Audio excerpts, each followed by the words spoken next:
Good morning, everybody. We'll go ahead and get started. Welcome to the first 988 Technical Advisory Board meeting of 2026. My name is Steve Yarbrough. I'm the Deputy Director of Public Safety Communications here at Cal OES, and I'll be the chair for the meeting today. We're going to be hearing some updates from some of the program areas and some of the working groups, and we'll also have a video demonstration of a module of the the relationship management software to look at. And so I hope you'll have an enjoyable time with the meeting today. Obviously, as we start to go through this, I lean heavily on the expertise of the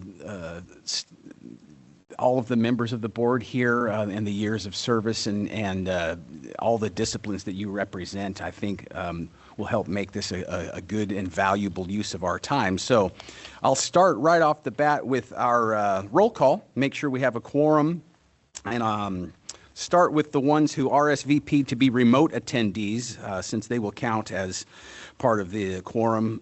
So I'll start with Dr. Bowie. Present. Thank you. And the other RSVP for remote I had was Diana Gutierrez. Present. Right. I think volume was a little low, but I think that was a present that I heard. Yeah. Okay. Yes, I'm present. Thank you. Okay, we got that. Now in the room, Sherry Sinwelski. Present. Thank you. Ametria Sidney. Present. Thank you. Jeff Hebert. Nope. Tracy Gonzalez. Nope. Aaron Riley. Nope. Serena Lewis. Present. Thank you. Dr. Rafla Yuan. Present. Thank you.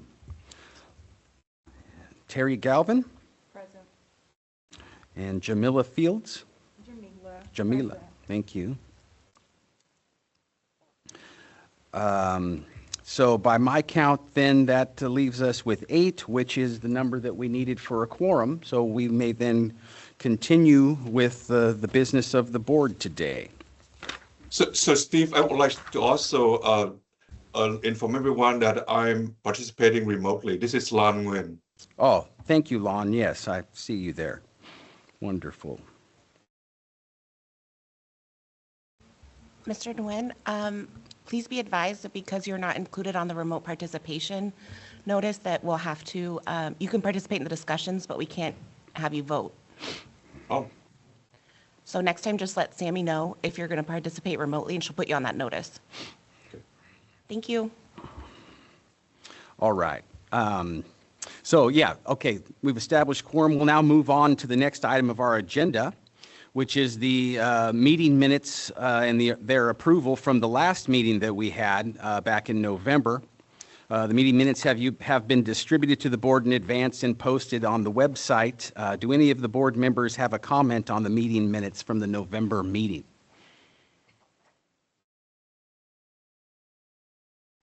All right.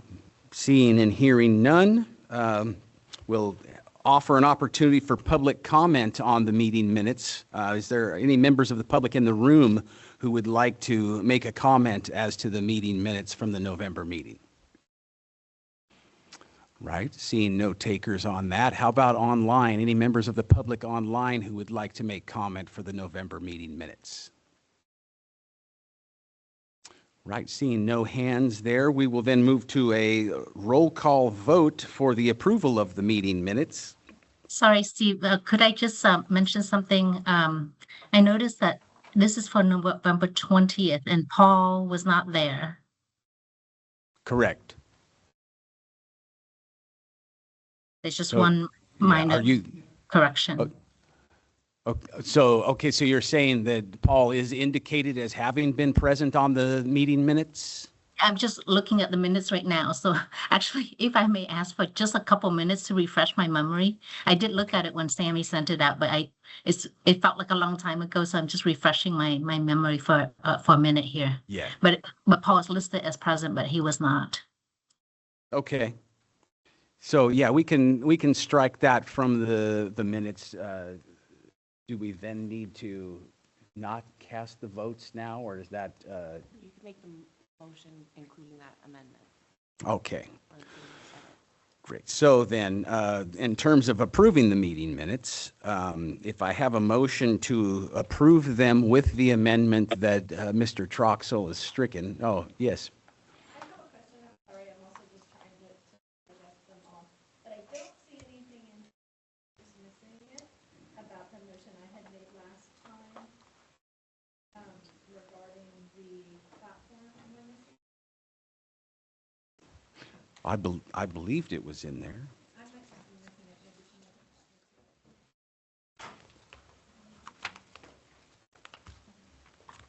Sorry, I cannot hear what the comment was online. Sorry about that, Dr. Bowie. I forgot to turn on my microphone. It's Sherry.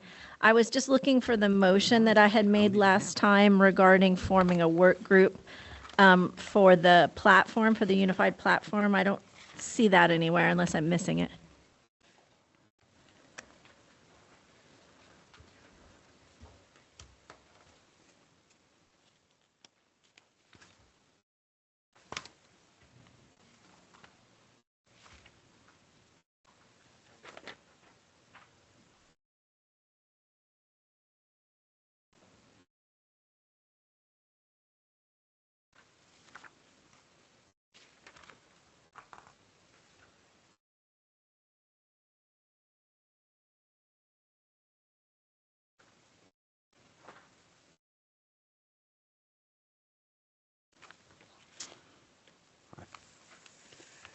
So I believe in the meeting notes, under item 7, this is page 4, the bottom 2 lines of the page are in reference to the issue that you're talking about. It does not, however, indicate that a motion was made. So I think that's the discrepancy that you've identified. Okay, yeah, so there was a motion to create that working group, but it doesn't attribute that to you having raised the motion. I don't know how to turn this on. I don't know if that's critical. I just didn't see that there at Okay. the bottom of the page. Right. Although it does say that we would meet before the February 2026 meeting, but when we inquired about meeting, we were told that we had to wait until this meeting to meet. Correct, yes. So while the notes do represent what transpired at that meeting, things that have transpired since then have changed the understanding of what we understood at that time. So I think in terms of the notes being accurate, or the minutes being accurate, they are, but there's additional information that will be added through the discussion today that we know of. So I don't know that we need to update that with the intervening information.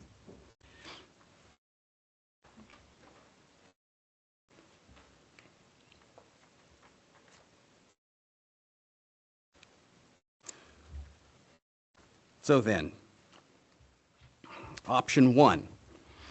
I'll entertain a motion to approve them as written with the note to strike Mr. Troxel from them as he was not in fact present. Or option 2, we can edit them and put this matter over to our next regular meeting to have it reflect the changes that we just discussed. So I leave it to the board members to either motion or not motion accordingly.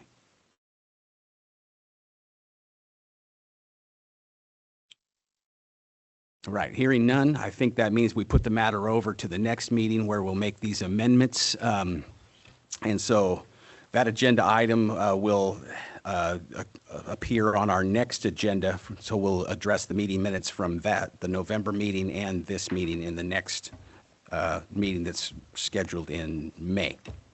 All right. Moving on then to agenda item number 3. This is the Cal OES Legislative and Governmental Affairs Update.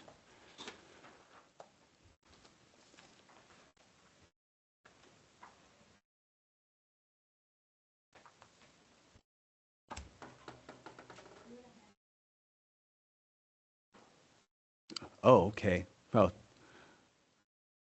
moving back then, it looks like there is a public comment online for pertaining to the meeting minutes, so we'll turn to that now. Is it Mr. Taylor? Yes, thank you very much, Steve. Just a quick comment on the meeting minutes. They, at least as of today, are not posted on the Cal OES Technical Advisory Board webpage. So I'm just curious how the public is supposed to be able to comment on those meeting notes when they aren't actually on the webpage related to this advisory board group. Thank you for that comment.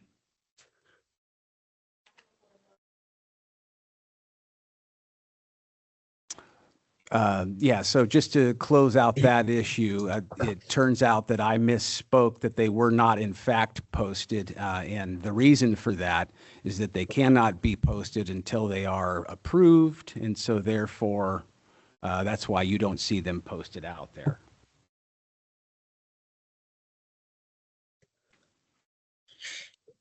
Well, understood, but for the, obviously, we're not able to provide comment on something we can't see. So that's all the only point I'm trying to raise here. Okay, thank you. Yes, and that is a well-made point, and we are definitely taking note of that, and we'll address that prior to the next go-round. Thanks, So Steve. thank you for that. All right, now we'll turn to the legislative update, agenda item number 3. All right. Thank you, Steve. Good morning. Paul McGinnis, Legislative Coordinator with Cal OES. I'll be giving a legislative update. I'll have 6 state bills and 6 federal bills to share with the board this morning. As always, I'll make this list available through Samantha after the meeting so everyone can reference it. And just have a couple legislative dates to share. Initially, before I get started, so the legislature reconvened this year on January 5th.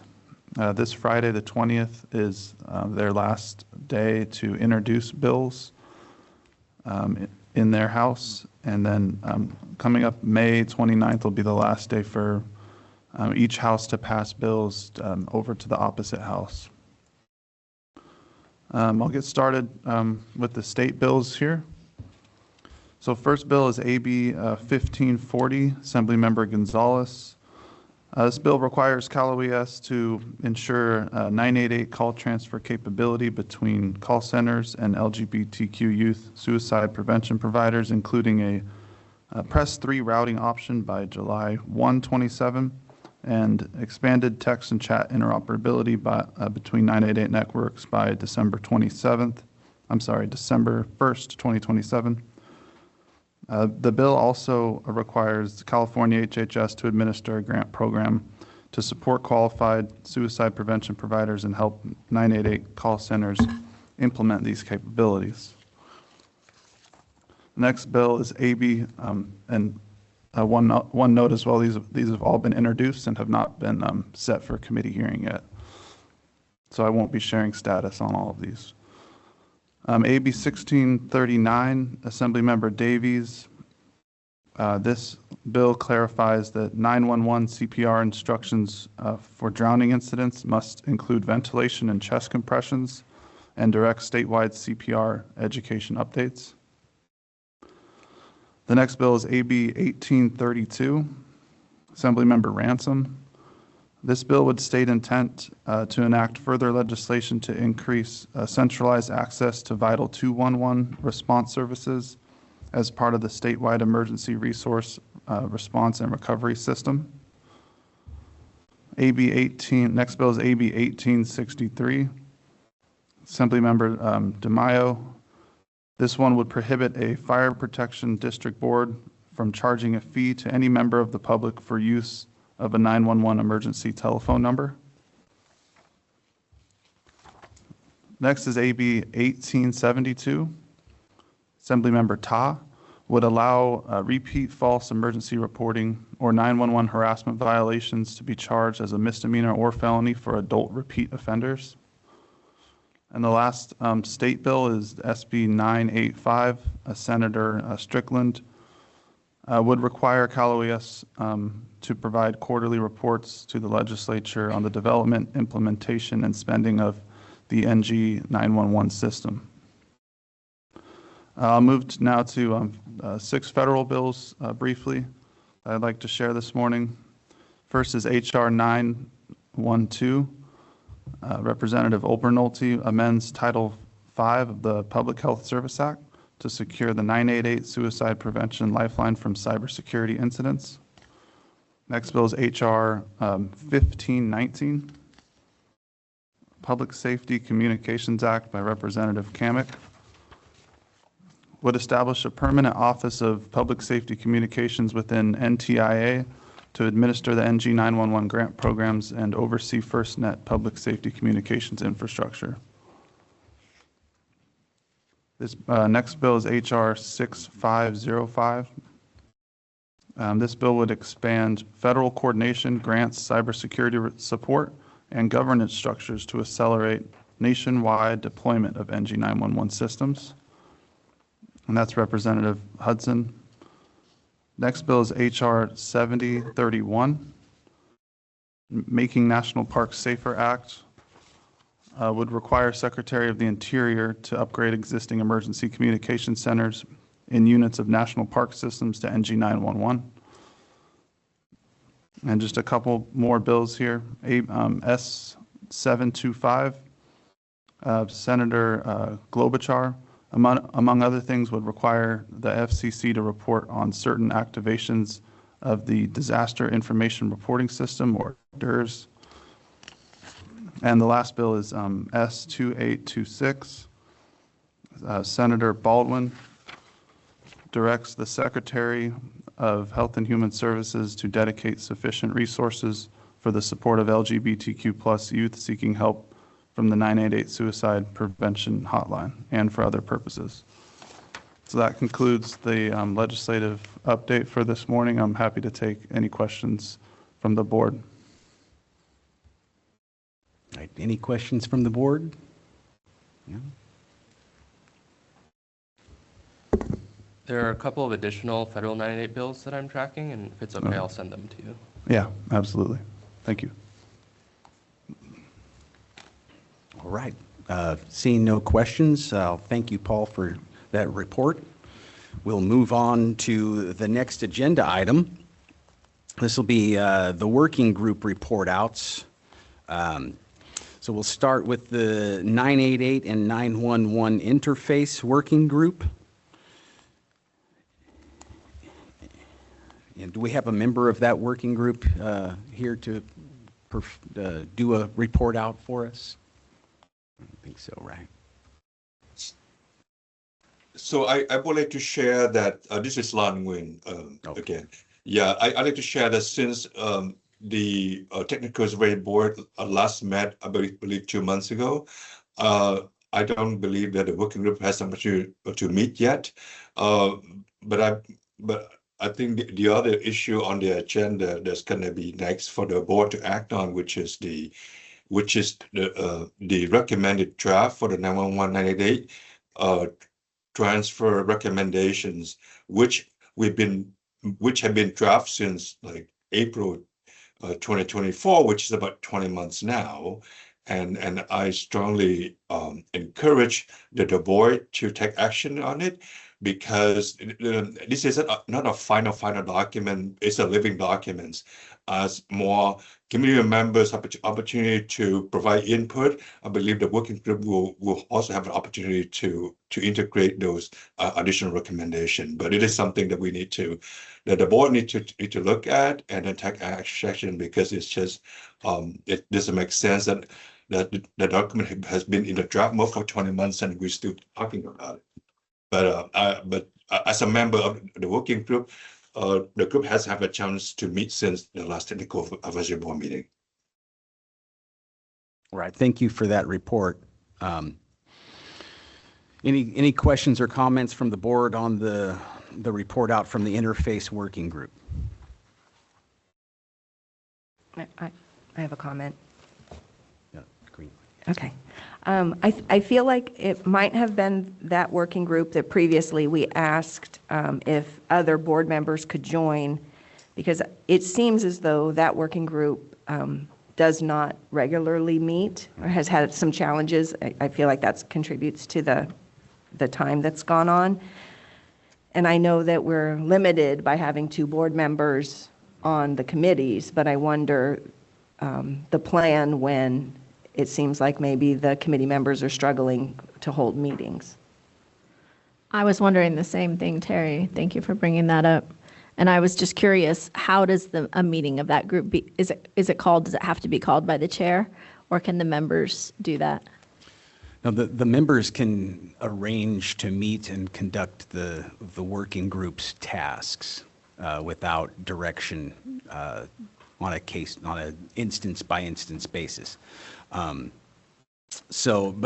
another question that arises is, do the occupants of the working group, must they be members of the board, or is it possible to have other skilled people be among the working group and therefore, have more than just 2 people on that working group? I don't know the answer to that question, but it seems to me that, though Bagley-Keene constrains us from having more than 2 members on that working group, it could then also have other people involved who are skilled and meet with the approval of the board. I believe there are other people on it that aren't part of this board. Okay. I don't know if they're official or not. I don't quite know, but I know that there's someone from D.D. Hirsch that's tried to be on it and often has a difficult time getting responses sometimes for what's happening.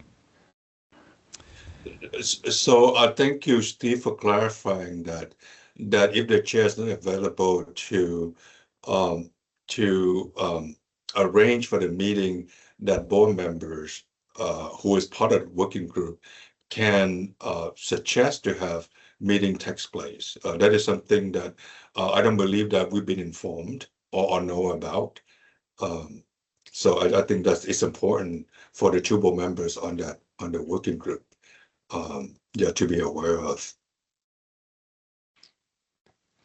Yeah, so that my understanding is just that way, and so unless and until I'm dissuaded from that understanding, then we'll operate under that construct. So the working groups can conduct their meetings and investigations and task work without having to have the direct involvement of the chair of the board or in fact even any direction to establish a date to meet.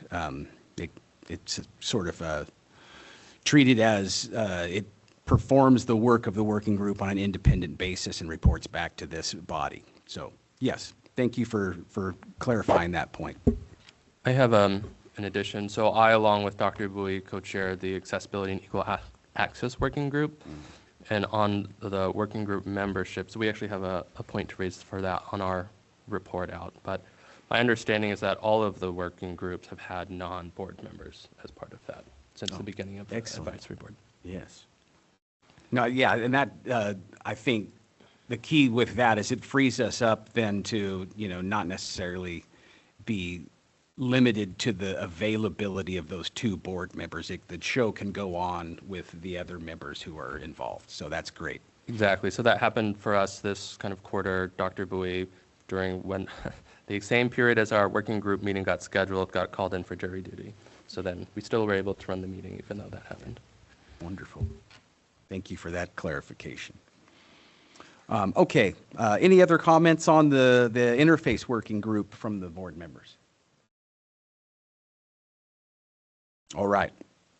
We'll move on to the next working group then. Yeah, I guess, I'm sorry. Maybe I do have one more comment, which is just that, since the working group has been stalled, I'm wondering if there's something that we might want to do to communicate to all the members that, they can continue to meet and make recommendations, or maybe even that they should continue so that we're not waiting the next time we meet.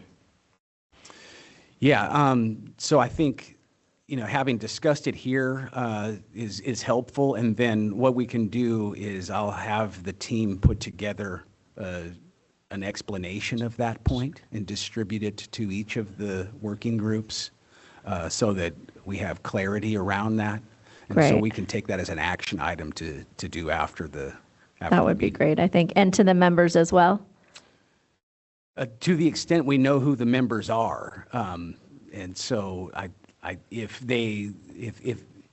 we'll figure out the ones that we know, but I would prevail upon the people who are on those working groups to, if there are members that didn't get the thing, to let us know who they are, but also to share with them that information. So it's kind of a collaborative effort. We can send it to who we know is on that.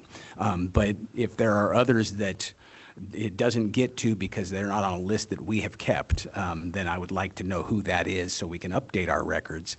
And then, of course, we would have a better standing to push this information out in the future. So, yes, please let us know if that happens.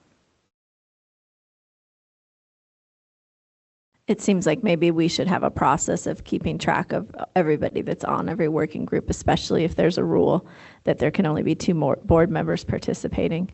It would be great if we have a record then in the future of everybody that's on these groups and how a person can join or should join and become an official member. Yeah. Yeah, I mean, we'll definitely pull up our records and make sure that they reflect what we know to be accurate, and we'll, sort of cull information from previous meeting minutes and cross-check that. So we'll, yeah. And then, of course, to your point, having a process, I think there is a process to add them and keep track, but, no process is 100% perfect. So it's always prudent, I think, to cross-check that with anybody else's understanding. That's, I think, where my point is going. Got it. All right. This Any is other on Tubui online. Yeah. The accessibility and equal access working group does have a roster that we have submitted to OES. Happy to share that out so that you're aware of who's on the working group. Yeah, thank you. So when you say you submitted it to OES, are you referring to the board liaison? Samantha Barton? Yes. Just wanted to make sure that's where it went. So, Yes. yeah. Because I don't recall having gotten that, but I wouldn't expect it to come to me. So, yeah, I guess what I'm saying is when we do submit those things, submit them to the board liaison. That's Samantha Barton at caloes.ca.gov. And that's the I guess ingress point for data coming to the attention of the administrative portion of running the board. Thank you. All right. Any other comments on the interface working group? Yeah, I'm sorry, one last comment. This is long-winded, but since I joined the technical advisory board when the 988-911 interface working group was already formed, so I attend a meeting not as a member to represent the board to be on that in the working group, but just a member of community attending that meeting. But if there's opportunity to be on that working group as a member of the board, I would be happy to be able to do that. Okay. Thank you. All right. The next working group is the Accessibility and Equal Access Working Group. And I believe there was a report out for that. So I'll start, and then Dr. Bui, if you have anything to add. So we have 3 kind of work group items we approved for reading out to the board today. One has to do a little bit with this murkiness around work group composition, and we wanted to improve kind of transparency and equitable access to the working group itself. So we're asking for the board to approve 4 additions to our work group, or these categories, and we are going to seek out entities or individuals, organizations that could provide the representation. So 1 for youth and young adults, 1 for tribal communities, 1 for veterans, and 1 for people with disabilities. we have identified these as groups that are important for how the line functions. For example, the Veterans Crisis Line is embedded into 988.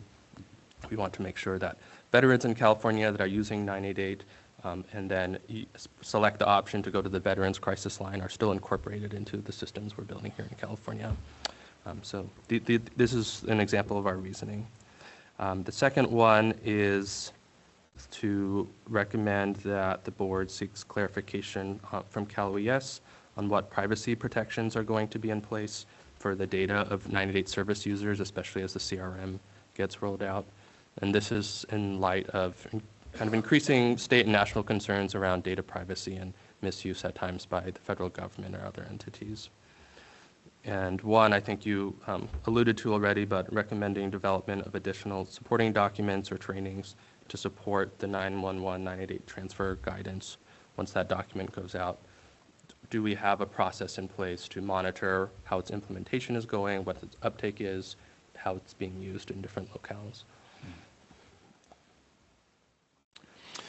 All right, any comments from the board members on that report out? Name the 4 groups. I didn't catch all 4 of them again. Sure. Youth and young adults, tribal communities, veterans, and people with disabilities. I'm curious, not being part of that discussion, that LGBTQ didn't rise to the top. I would guess that you probably talked about this it. was based on representation that we didn't already have. I see. Yes, sorry. Got it.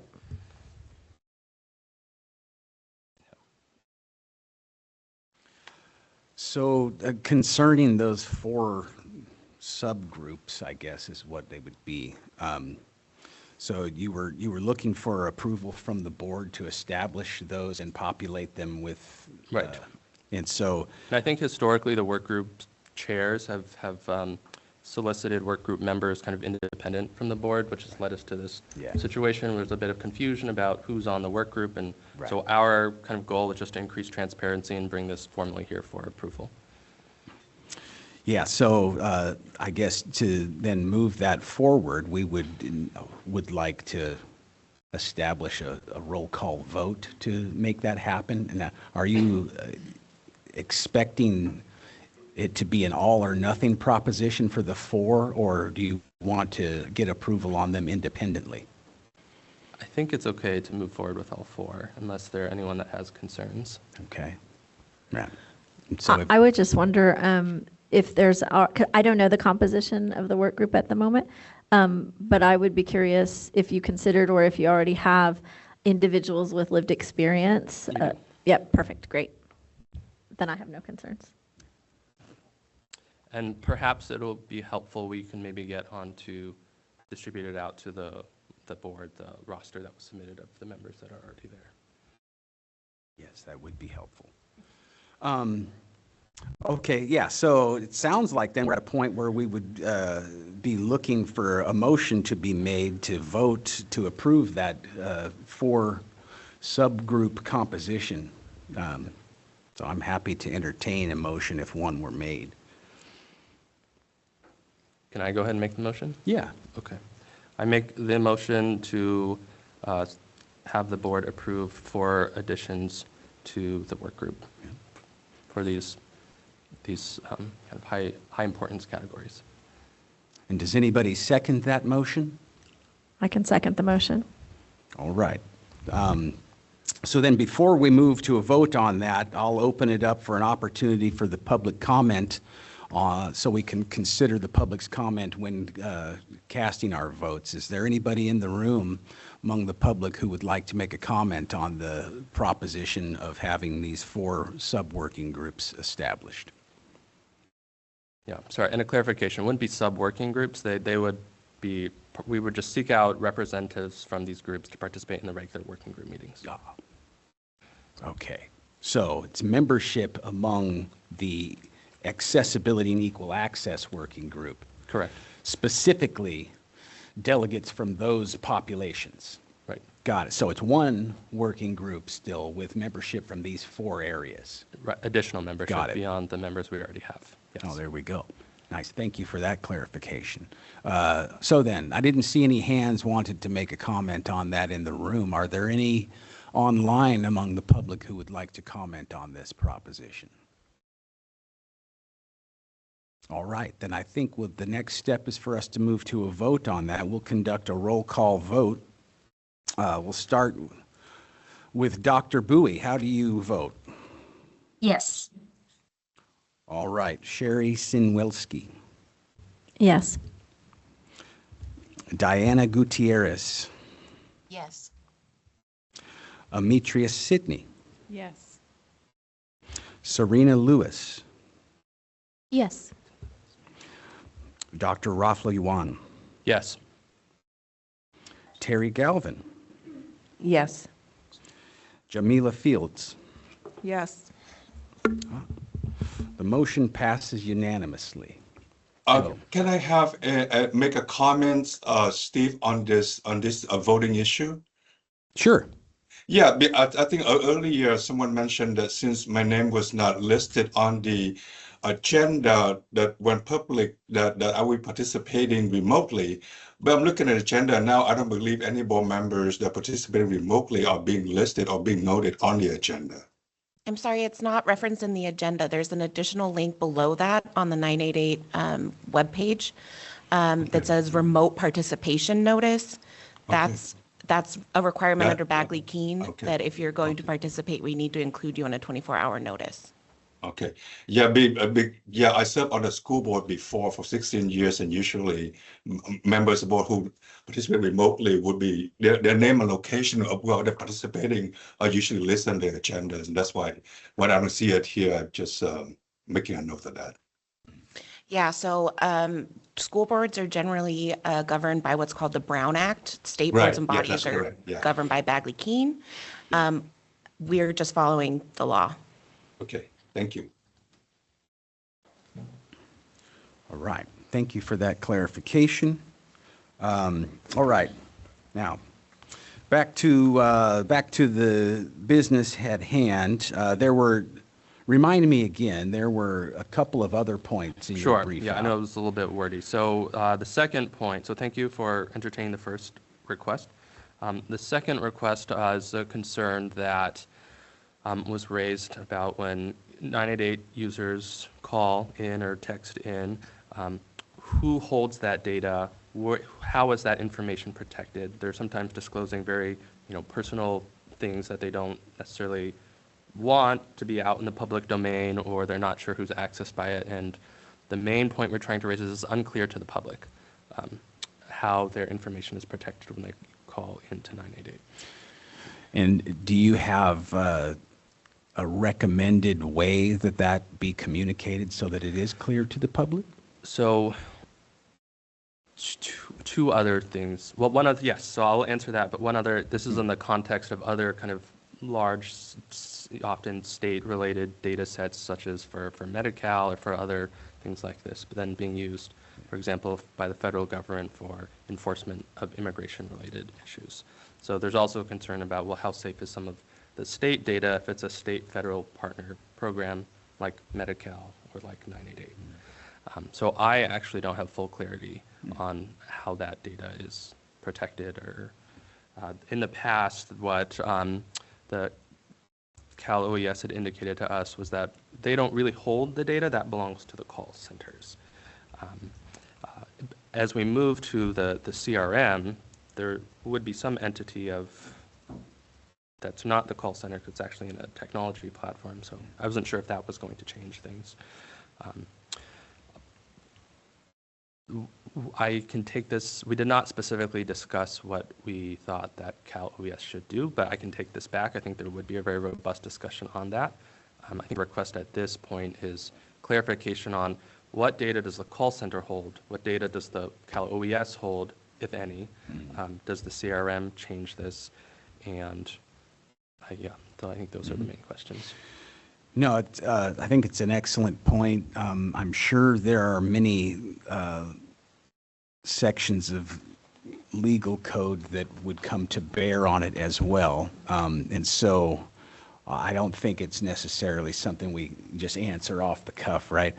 So I would expect then that we could agendize that as something to report out on in the next meeting.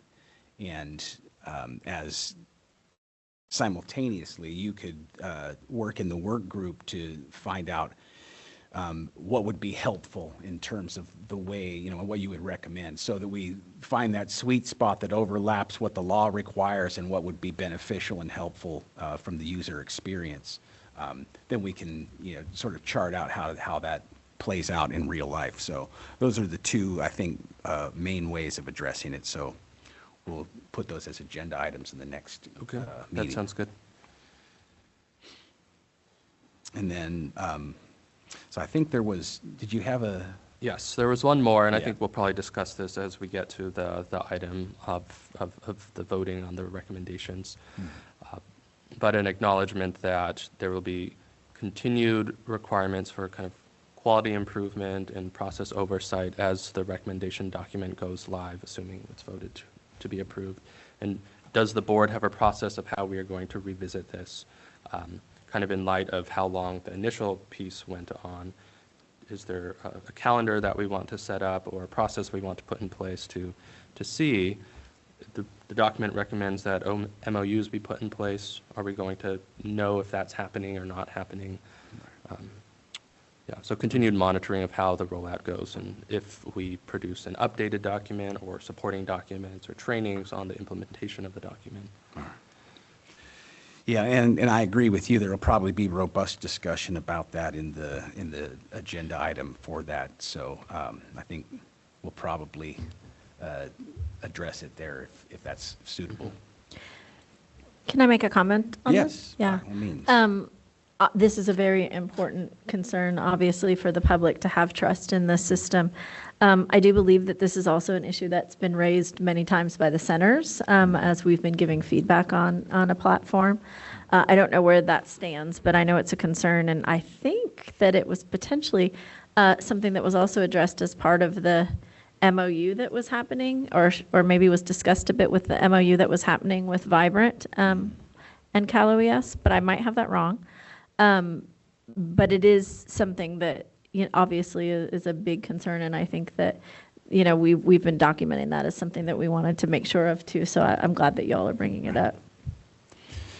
Yeah, and I would expect that it's probably on a lot of people's minds, and that the requirements in the MOU between SAMHSA and the state platform would definitely have a lot of those terms and conditions applied there. So,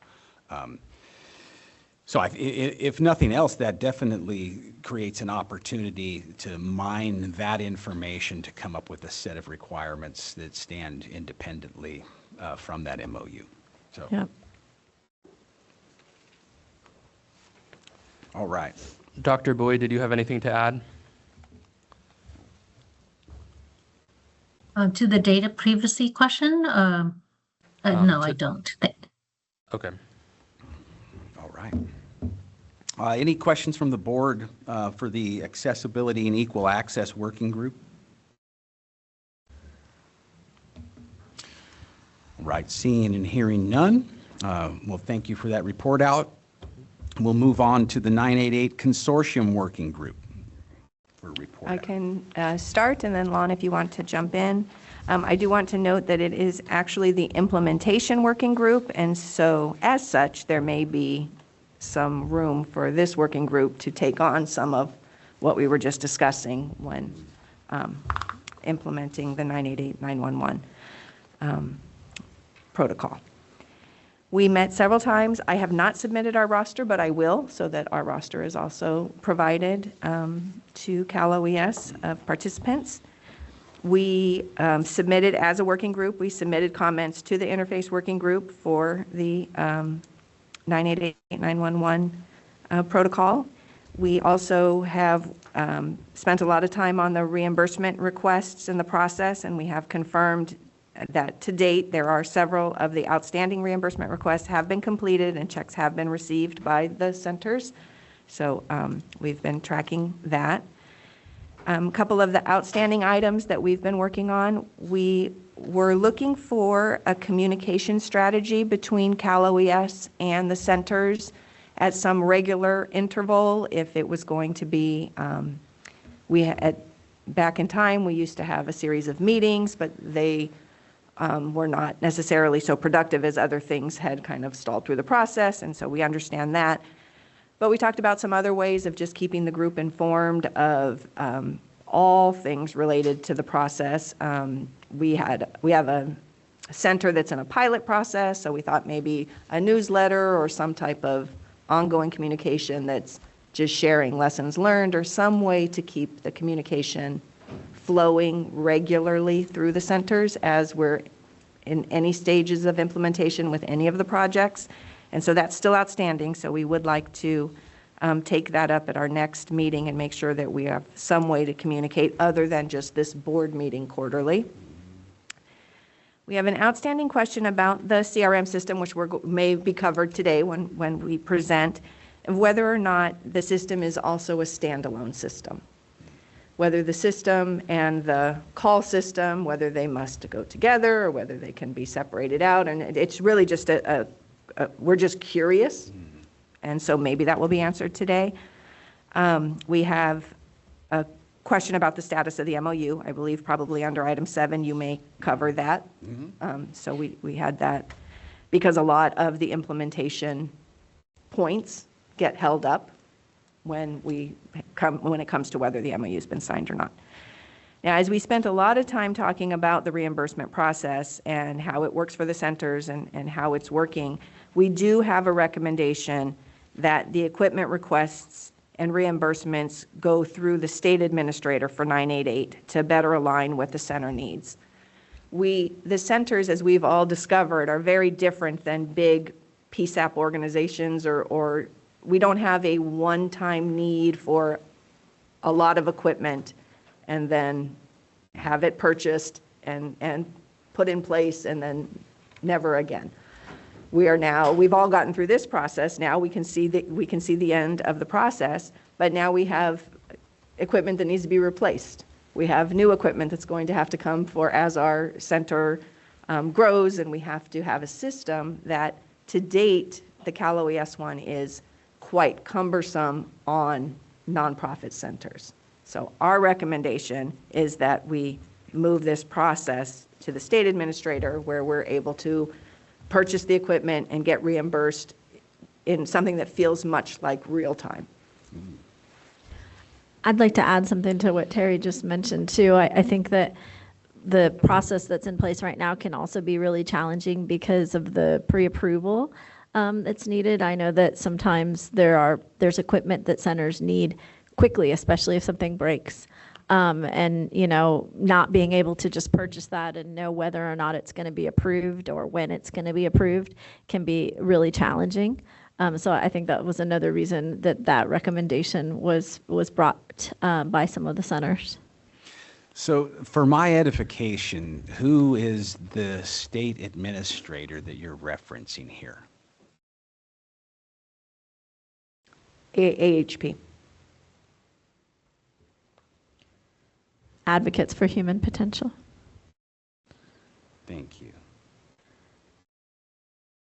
It's the organization that the centers submit our other invoices for the rest of our services. So I think the recommendation was it would be simpler and easier for us to be able to submit with our other invoicing through that process that's a little bit more flexible. Right. And we invoice monthly. Okay. And the system's in place. And then, of course, if needed, AHP could still be reimbursed by Cal OES, but we wouldn't have to put the money out and be, in the hole for that in the meantime. Yeah, no, it's a new, AHP is a new term for me at least. And so I thank you for your patience with explaining to, that part of it to me. I'll definitely look into that and see what the opportunities are. I mean, your point is well taken that the cumbersome nature of bureaucratic processes don't necessarily align with the world that you're operating in. And so in terms of serving that, there's improvements that can be made. And if this is a way of doing that and, obviously figuring out how to make all the money flow correctly is important. So, yeah, I think that, bears some investigation into how that could potentially work. Knowing if that's the recommendation, then, I think as a candidate solution, it sounds reasonable. So yeah, we'll look into that. This is Auntie Bui Online. If I may help you with some background information. So AHP is a contractor to DHCS. So I would say that it is something that would have to be decided by DHCS. Yes. Yeah, and that I think is part of the, part of what needs to be investigated is how all that would work. Knowing that the money exists in one place and the capability recommendation on the other side, figuring out is there a way to mesh those two together or not is really the crux of the problem that stops us from being able to say, absolutely, let's implement that now. So yeah, I think a lot of legwork still needs to happen behind the scenes in order to get to where that's, we can green light that as the solution. But as a candidate, like I said, it sounds promising. Yeah, but it has to do with interpretation of AB 988, right? A lot of it is the decision of where the technology responsibility lies, and that's where OES has basically taken on the responsibility of the technology piece. So I just want to clarify that there's been a lot of roles and responsibilities that were established by AB 988 and then by the 5-year implementation plan process. So anything that reconsiders that and the governance and the roles and responsibilities requires all the state entities to sit together and discuss that.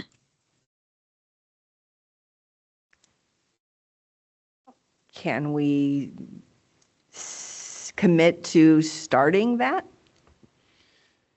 Having at least an initial conversation between whoever should start those conversations?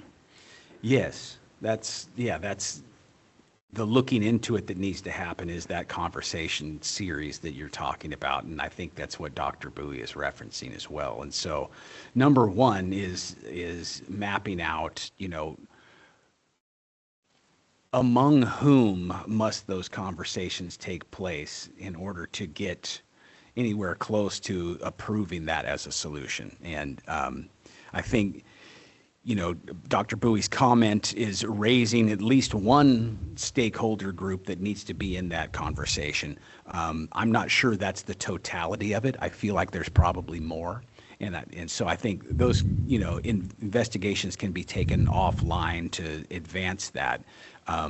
But your point, can we commit to starting that discussion and figuring it out? Yes. And so we'll put that as an item to be reported back on at the next agenda or at the next scheduled meeting. Thank you. I'd like to add also, Dr. Bui, thank you for reminding us about the other relationships.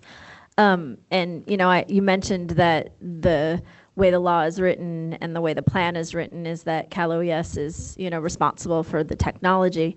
I think, though, however, at least I'll speak for myself, I didn't believe that, not that I wrote the law, but I didn't believe that we would still be here, all these years later waiting for a platform. And, perhaps an interim solution could be that this could be the way that we get reimbursed if up until when we're on a new platform that's actually being supported by Cal OES.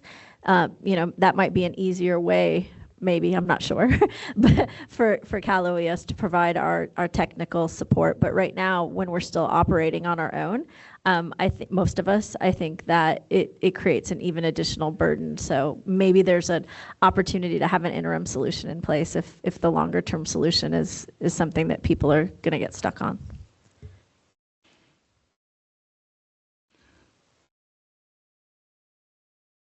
Thank you for that. Having something to carry on in the intervening period. And I think you're referencing both the technology and the reimbursement process when you say that, right?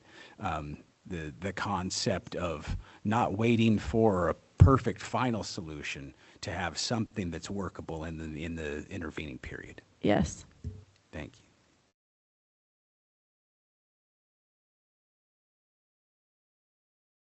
That's the end of my report. All right. Any questions from the board members for the implementation working group? All right. Seeing and hearing no other comments on that, we thank you for that report out. And so the next working group on our list is the call handling solution analysis work group. That is the one referenced in the meeting minutes from last time that was established. This was a working group to evaluate features and functionality that is needed by the centers, but also what options are available in the marketplace of solutions to sort of align, where the features and functionalities exist, so we can evaluate which of them is best suited. The idea being, and I think, correct me if I'm wrong, but this was tangentially related to the idea or question last time as to whether there was a mandate to use the state offered system. And as the conversation went last time, there was no mandate to use that system, but it was a solution that was offered should it be deemed valuable and helpful to each of the centers. They could adopt that solution, or they, of course, are free to adopt any other solution that's on the marketplace that they find valuable and helpful for their use. So that's sort of the construct of where this solution analysis working group was coming from. And as a board, we voted last time to establish this group, but I was remiss in not asking the board to populate it with people to work on that working group. And so we had a shell of a working group with no members. So one of the things that I would be interested in entertaining is a motion to nominate and select members for this working group. If such a motion were to be made here, then I think we as a board can consider that and vote on it. So I leave it to your comments at this point. If you have ideas about how to populate this group, and then the tasks that we could charge them with once populated. Does anybody have any idea as to who, or a volunteer perhaps, of who might like to be on the solution analysis work group? So this is Lan Nguyen again. I'm not able to nominate because I think somebody explained earlier, since I can't vote, I probably can't nominate. However, attended the last meeting and able to participate in this discussion. I believe Sherry was the one to initiate to have this issue discussed, and she's not only care about this, but also she's also one of the 988 Center is also going to be the user of this platform. So Sherry, unless you feel strongly about not able to participate, I hope that someone in the room able to nominate Sherry to be either the chair or a work group member. Thank you, Lon. I appreciate that. And I'm not sure if someone in the room needs to nominate, or if he can nominate. However, regardless of that, I also want to add, and we can come back to that. I don't know if there's other people that want to be the chair. But I also think that it's really important that we clarify what are the tasks associated with chairing this.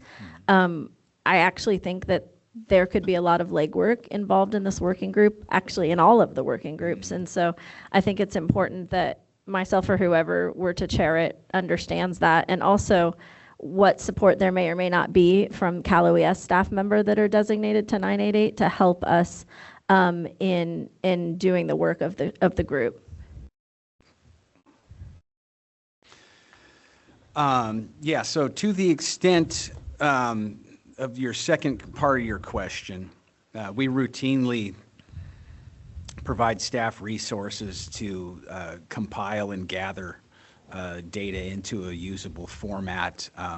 Certainly, this is the kind of thing, you know, that we do. I think we do it on the, like with the transfer recommendation document already. So it's, yeah, we're happy to perform that task. I think the key element here, though, that really would make something like this work is the unique expertise and voice of the call centers themselves. And so that's the key for me, is understanding what the community of call centers find valuable.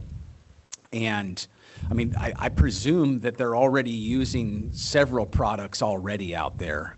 And so understanding which of those are being used and how the feature set of those compares to the one that we have available under contract at the state level, and then understanding from each of the call centers the relative value of the feature sets. So in other words, if there was a rudimentary offering that just did like 3 things very well, but there was a robust offering that had 40 features, but nobody really values those additional 37 features, then that wouldn't necessarily be a better solution. Just because it was more complex didn't make it a better solution. And so, you know, sort of clearing through the debris to understand what's at the core that is necessary and valued by the centers. And that's the magic of this, is understanding that, because then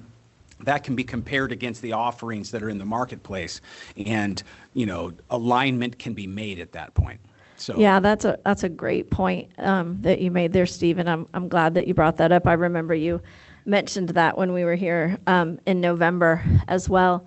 I actually went back, me and my team went back and took a look at some of that just to help inform this discussion. So in the last 3.5 years, since August of 2022, this doesn't include all of the requirements or all of the feedback that was given, but there was at least 11 times that we formally provided that information to Cal OES. The first being with 178 functional needs that were included in the system that we were asking for. You know, you're right, the number of items is not the most important thing, but the meeting of the needs of the counselors and what they need to do to be able to do their job is really important. You know, 988 up until this point has been really successful in meeting the needs of the individuals that are calling in, and also of us trying really hard to keep our staff from not being overwhelmed and burnt out. So having a system that they can use with ease to help individuals in crisis is really important. And so I think that what the feedback that I've heard from centers over the past 3.5 years is that despite at least 11 times or perhaps more of us giving this information over, we have not gotten feedback back to say, yes, this has been received, yes, your information has been taken into consideration, and here's where these features are reflected in a product. So you mentioned earlier that the product may or may not be a requirement. I'm still not clear if I understand the answer to that, because I've heard separately in other conversations that it is required. And then, you know, I'm also hearing that it would be a product that is, you know, something that could be an asset to us, and we can choose to use it if we want to. You know, if we can choose to use it if we want to, then this working group, I think, may have a different focus or a different goal. But if we're required to use it, then I think that the centers, at least my center, would be very passionate in making sure that we have our voices heard and that we have a product that's not going to take the centers backwards in terms of their ability to provide help to callers and chatters and texters who are reaching out for support. So I think that it is really important that we could get official answer on that at some point as to whether or not it's a required product. But in the meantime, I think that the focus of this work group, when I made this motion, certainly my intent was that there was really a clear feedback mechanism where when we give the requirements or the desires of a system that we're able to see that indeed those are being incorporated into a new platform. So, yeah, thank you for pulling up the material about the 178 business requirements that you have there. Just for clarification purposes, are those strictly a set of features and requirements that pertain to D.D. Hirsch, or does it represent all of the call centers? Yeah, that's a great question. So this process began a while ago, so I can't say that it currently represents all of the centers because a lot of time has passed and those needs may have changed. But initially, D.D. Hirsch was contracted to do this work, and so we did go through a formal process of seeking requirements from every single center that was part of the network at the time, and we provided those over for the RFP that was used to solicit the vendor. So at that time, it did represent what the centers felt like they needed 3.5 years ago. Yeah, I mean, that's good. And obviously, things change over time, of course, and even the number of centers has probably changed since that time as well. It has. But, just understanding from that perspective, if that's what was ingested and then turned into technical requirements for, whatever solution is developed, then that probably meets some of the purposes that, at least in my mind, were attributed to this work group. But going further beyond that then is sort of getting to a place, I think, where we can say not every center has the same, demand, if you will, for feature sets, right? And so it might be that one center really needs, feature set A, and another center might not need that at all. They might already have something already that handles that and don't want to change. And so I think one of the products that could come out of this work group is, a recommendation set where if you're looking for these things, then here are 3 products that provide that, and their relative, price point or utility within all of the solutions that are possible. And so you can, say, okay, if you're looking for a luxury automobile, then I recommend a Cadillac. But if you're looking for a car that's good gas mileage and just get you back and forth to school, then perhaps a Honda Civic is what you're looking for. And so having those, tiered offerings called out because an analysis has been performed, I think would be helpful.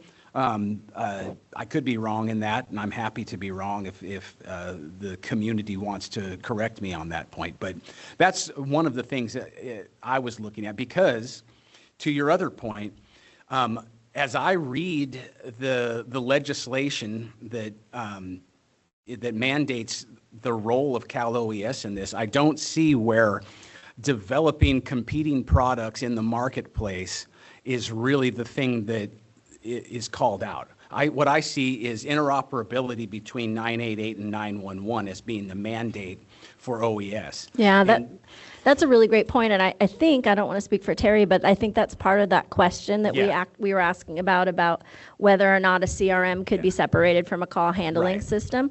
I do think that there are advantages that Cal OES may be able to have for the centers in terms of transfers, at least from 911 to 988. We don't really transfer to 911 very often, but there's definitely some work that Kurt's done to help D.D. Hirsch on that, and I think that could be really helpful. But I'm wondering if the CRM is as crucial, given that's the part of our work that's a lot different maybe than what happens with 911. Yeah. So I think that's one of the questions that we have. Yeah, no, and it's a valid question, and I really think getting to the bottom of that should be one of the key things. So that if for no other reason, we're all, understanding and expecting the same outcome, right? Just, from an expectation setting standpoint, we should all be clear about what we're doing.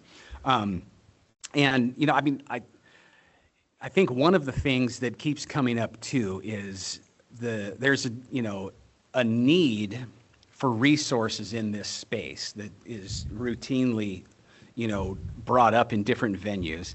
And I don't know how much value we would actually be adding to the operation of 988 centers by creating a competing product with products that are already available in the marketplace. Is that a good use of resources that have been allocated to us? That's a good question. And so if software development is not the core competency of OES with respect to 988 or 911 or any of our programs, then maybe that's not the best way for us to spend our time and energy and other resources. So if there are products available that meet the need and are competitive in terms of a cost standpoint, then it might be wise and economically prudent to not recreate something and instead choose something that presently exists,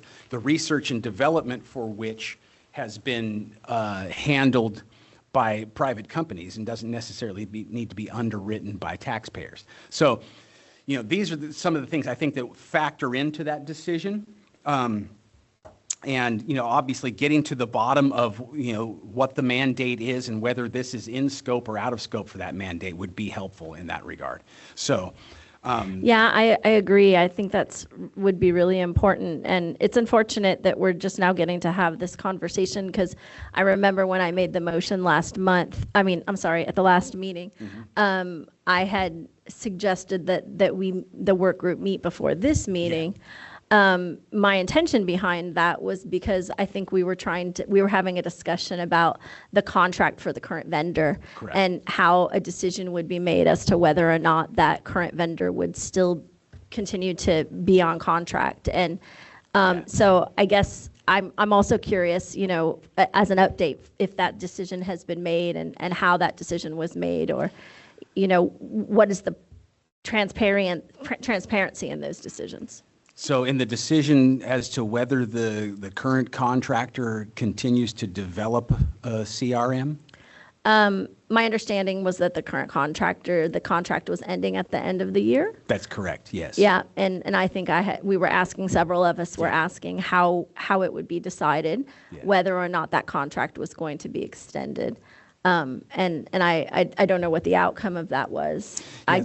So I think at the time I said that the intention was to extend it so that we didn't end up in a situation where we had nothing.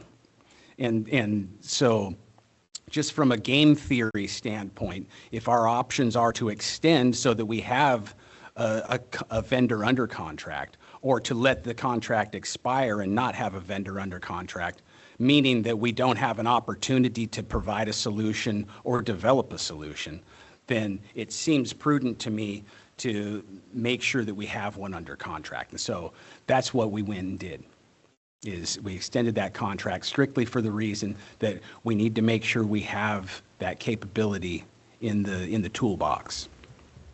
And my understanding of that conversation was it didn't mean that there wasn't the ability to make changes even within the period of time that it's been extended. What, did we have that conversation? So I don't recall that we explicitly had that conversation. We may have, Okay. But if we did, the answer was probably having a vendor under contract allows us the opportunity to engage with a vendor for developing feature sets and so forth. And so I think that's a yes to what I believe the question is. Or to go in a different direction at a time of your choosing?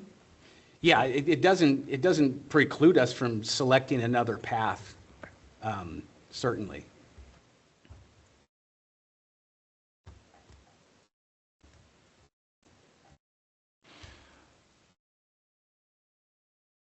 So, under this work group then, in order to have the work group meet, then the work group occupants must be determined. So until we have people on the working group's not going to be able to meet. And that's, I think in my email back to you was one of the things that and I think I said it here, I was remiss in not populating that work group with people. And so I stand here. I think, Lon, you had indicated a desire at least to nominate Sherry for that role. And is Lon That is correct, Steve. eligible Yeah. to make a nomination even though he is not eligible to vote? Or, put another way, if there was another person who were to make that nomination, then we wouldn't need to actually get a legal opinion on that. I would like to nominate Sherry Sinwelski All right. as the chair. I will second that. All right, so we have a first and a second on nominating Sherry. Are there any other members of the work group that any of the board members would like to nominate or, in fact, volunteer for?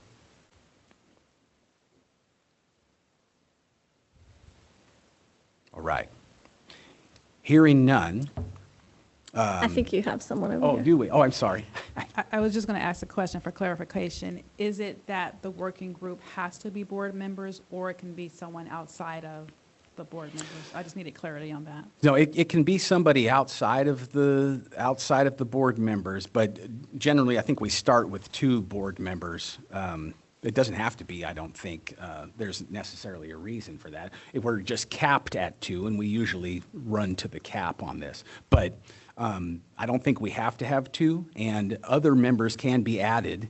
And I would suggest for the board's consideration that perhaps one of the first tasks of the work group would be to identify other people who can engage on that work group, so that it doesn't just fall to one person's shoulders to do what I think you correctly identified might be extensive legwork.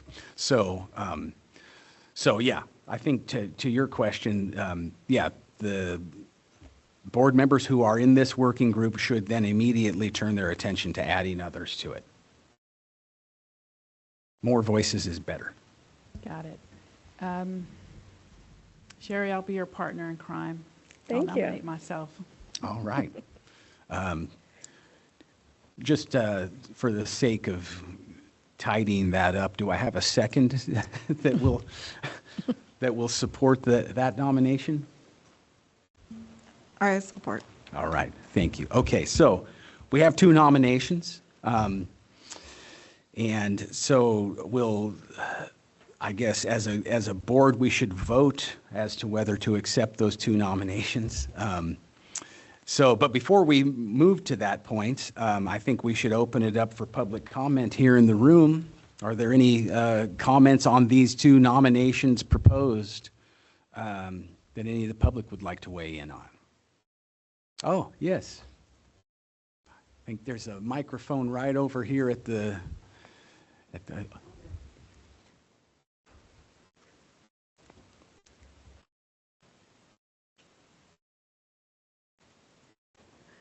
Good morning, everyone. Nargis Dillon from California 988 Centers.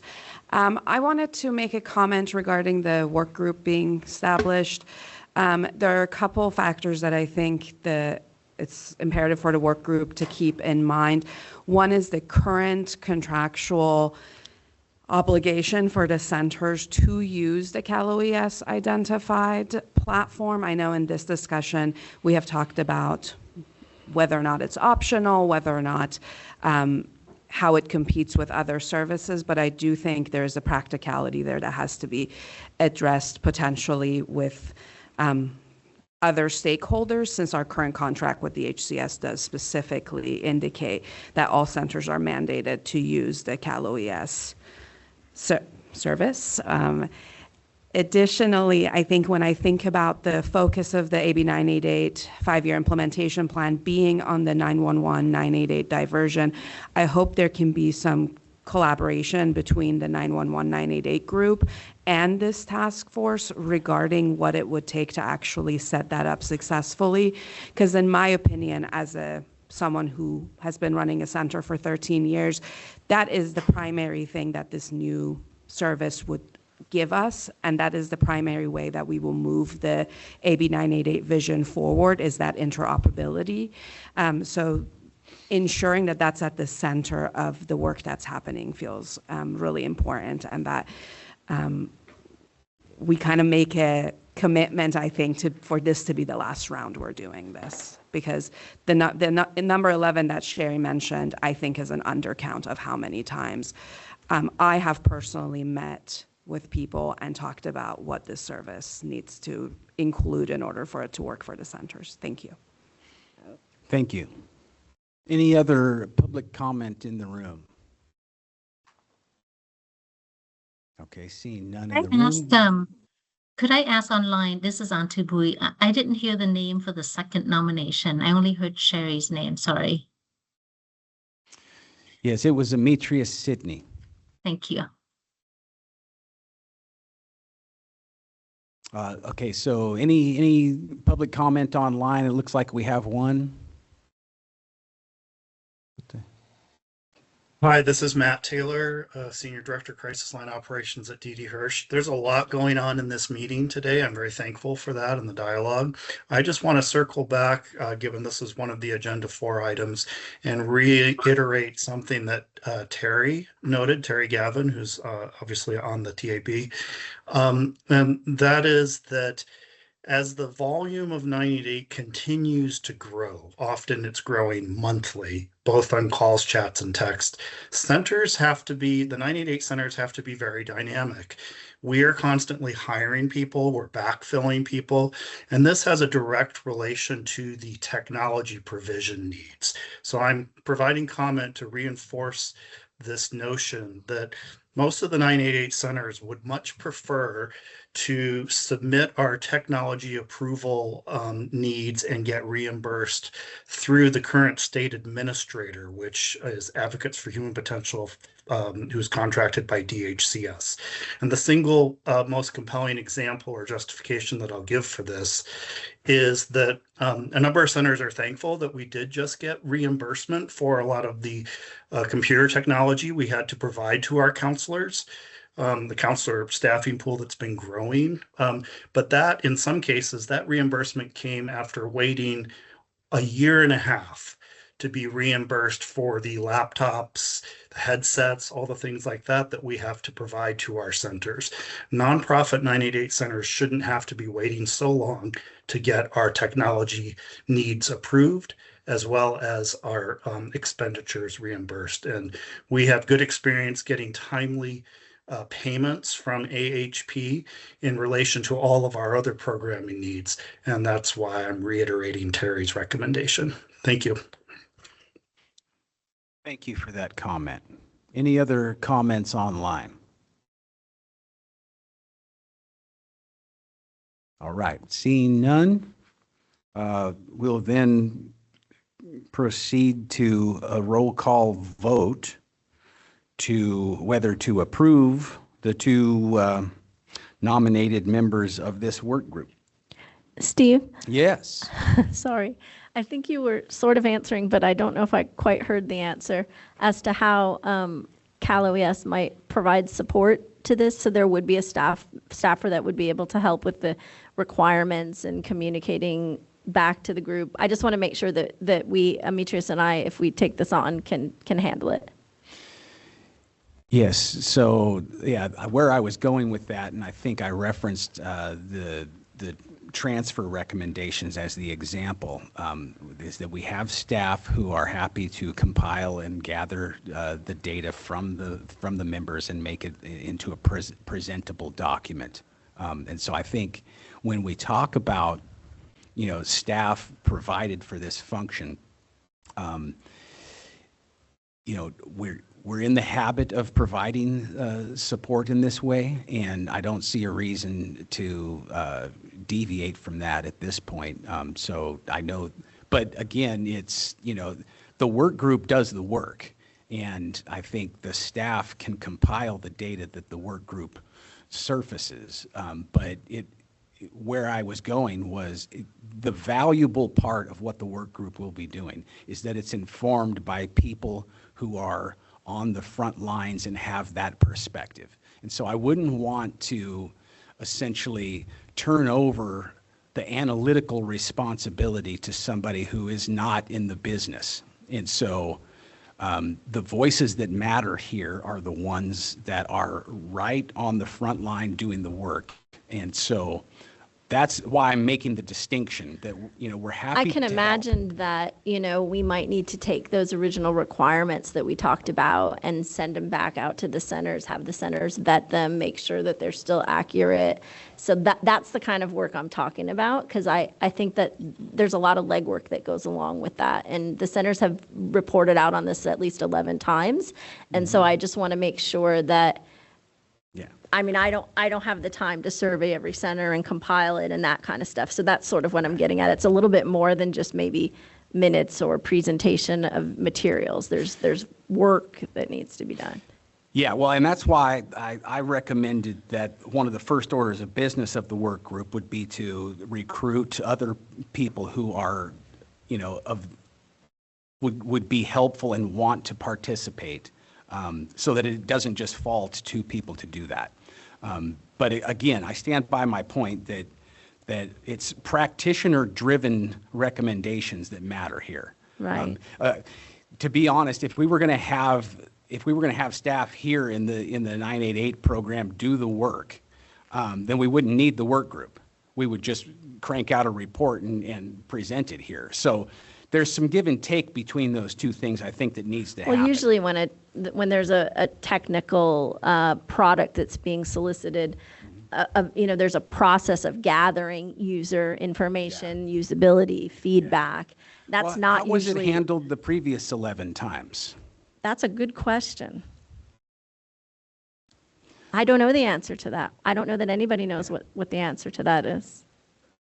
And I think one of the reasons we're here is because we might not have had all of the correct people focused on it the correct way. So I definitely support the idea that Cal OES provides somebody who is along with the working group very consistently and assigned to it, so that as we figure out all of the things that we need, we have both the very tight partnership through this process and their technical expertise alongside what we need from the centers. So an assigned person is what I think is a good suggestion.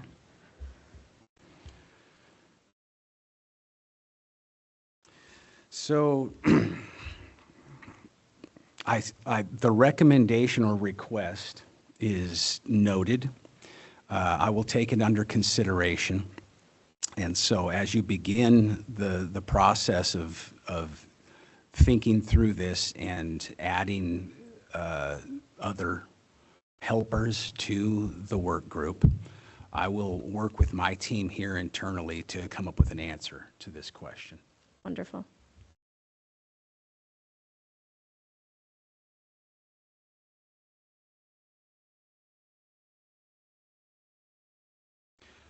All right.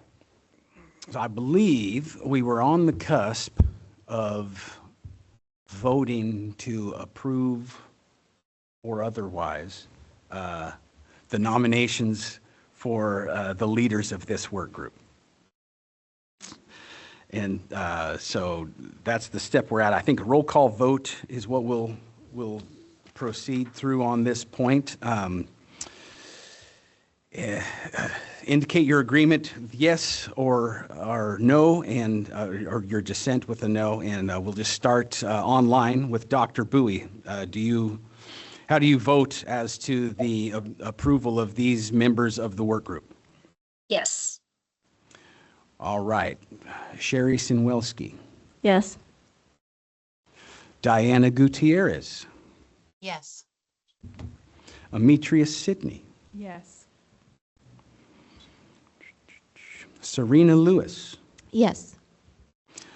Dr. Rafli Wan. Yes.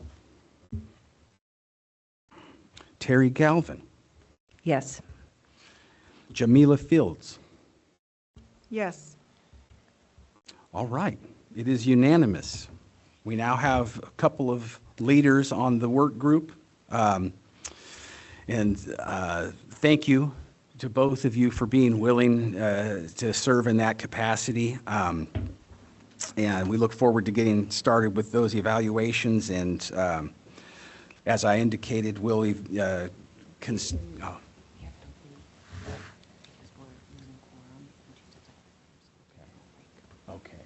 all right. Yeah, so as to the current status of things, with a member leaving the room and not able to participate just now, we will take a short break until we get the full quorum of members back in the room. So I think this is a good opportunity to take a 5-minute break, and we'll reconvene here at, I believe, 11:35. All right, welcome back. Thank you, everybody.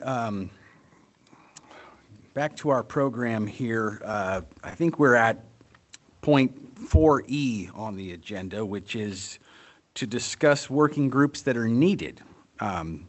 So we have established the ones that we've already got here. Are there some that board members have been thinking were required or we ought to establish to perform some functions that we don't have right now? And I don't personally have any in mind, but if you do, I'd love to hear it. So I also do not have any in mind. My comment was going to be a recommendation that instead of additional work groups, that we further support whatever staff resources we have to the existing ones. Because I think the existing work groups have been formed for very important purposes, and overall maybe just have not been as effective as we would have hoped. And things that we can do to support the existing work groups would be welcome. Yeah.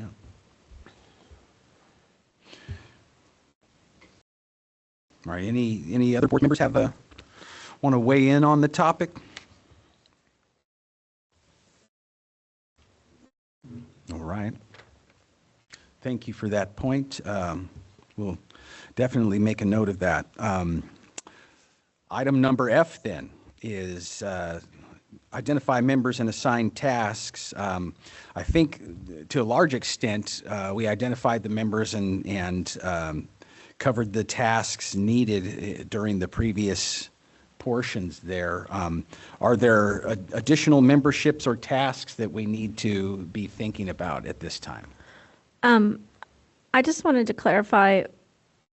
So we identified the chairs, but I don't think we identified members. I just want to clarify, we're free then to go and staff this work group. And the only rule is that we can't have any other board members. There can't be more than 2 board members. That's correct, yes. Yeah. Okay. And so, yeah, I would suggest that there are probably many people who have, the standing and understanding to be very useful in a lot of these work groups that you all might know from your professional associations or so forth, that would be, their input would be very valued in a lot of ways. So yes, I would encourage that. Thank you. Okay, any last call for tasks that we might need to attribute to a work group before we move on? All right.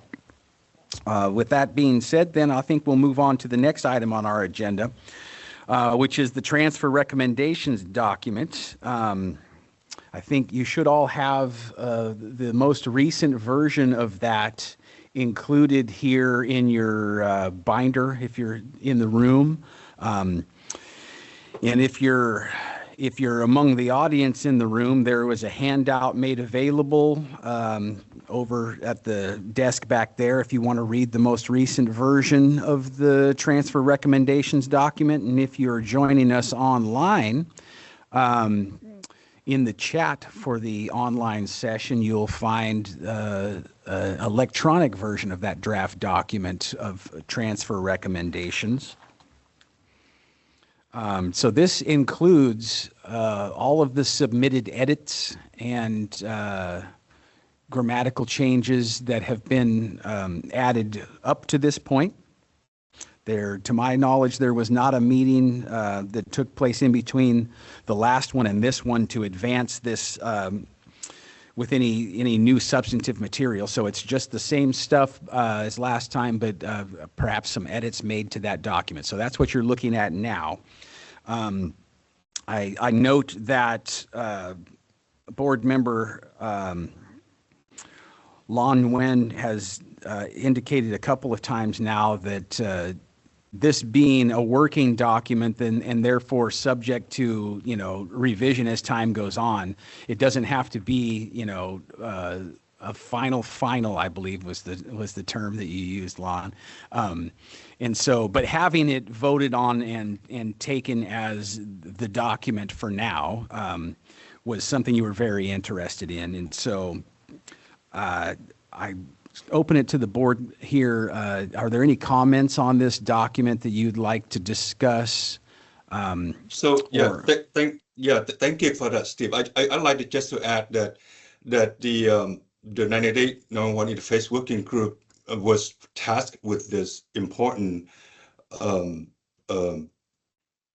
task to work on.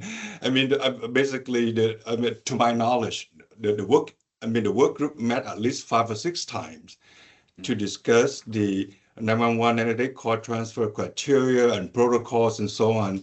And then after that, they were able to develop what was called the draft 911 918 transfer recommendations document. And it was posted on the CalOES website since March 19, 2024. So today is February 19, 2026, so it's 1 month shy of 2 years. But since that time, there were many community members that had the opportunity to provide input. And then the board also had several opportunities to provide input into the document. So, and like I said before, and you correctly indicated, Steve, that this is a living document, that opportunities to, in the future, to provide additional input as we implement this will be integrated, will be considered. So I hope that the board now is almost 2 years now. It's been like draft with many integrated recommendations with input from almost everybody, every major stakeholders and groups in the state. I think we're ready to decide to vote on this, and with the thinking that there might be opportunities to provide additional input in the future. And this is something that I hope that the board will consider acting today. Right. Any other comments from the board members? Yes, this is Antubui online. Thank you for all the work that's gone into this, and I appreciate that it's taken many years. I just have a few input regarding the process. So I know there's been a lot of work. We've thought about it quite a bit, but the posted draft from November 18th, 2025 has received a number of feedback from several stakeholders, including some of the work groups in this board. I know the Accessibility and Equitable Access Working Group provided written feedback. I heard another working group had provided feedback. There's been important feedback from the community, including the Miles Hall Foundation and the ACLU.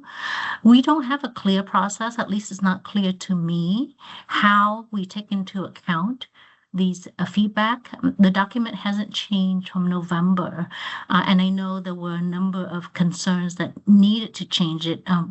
I can just cite one example in terms of the concern of naming that the individual is a threat to other people or property. That's a very key consideration that we haven't had a chance to weigh in on or provide any sort of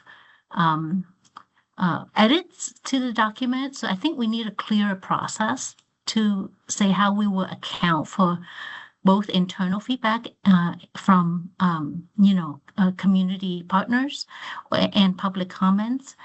In addition, as a state document, we do need a set of references. I know references will change, but this is a very, very hot area right now. We've looked at the NENA standard, but just so you know, SAMHSA has just published a toolkit on this very topic of 911-988 interoperability or coordination.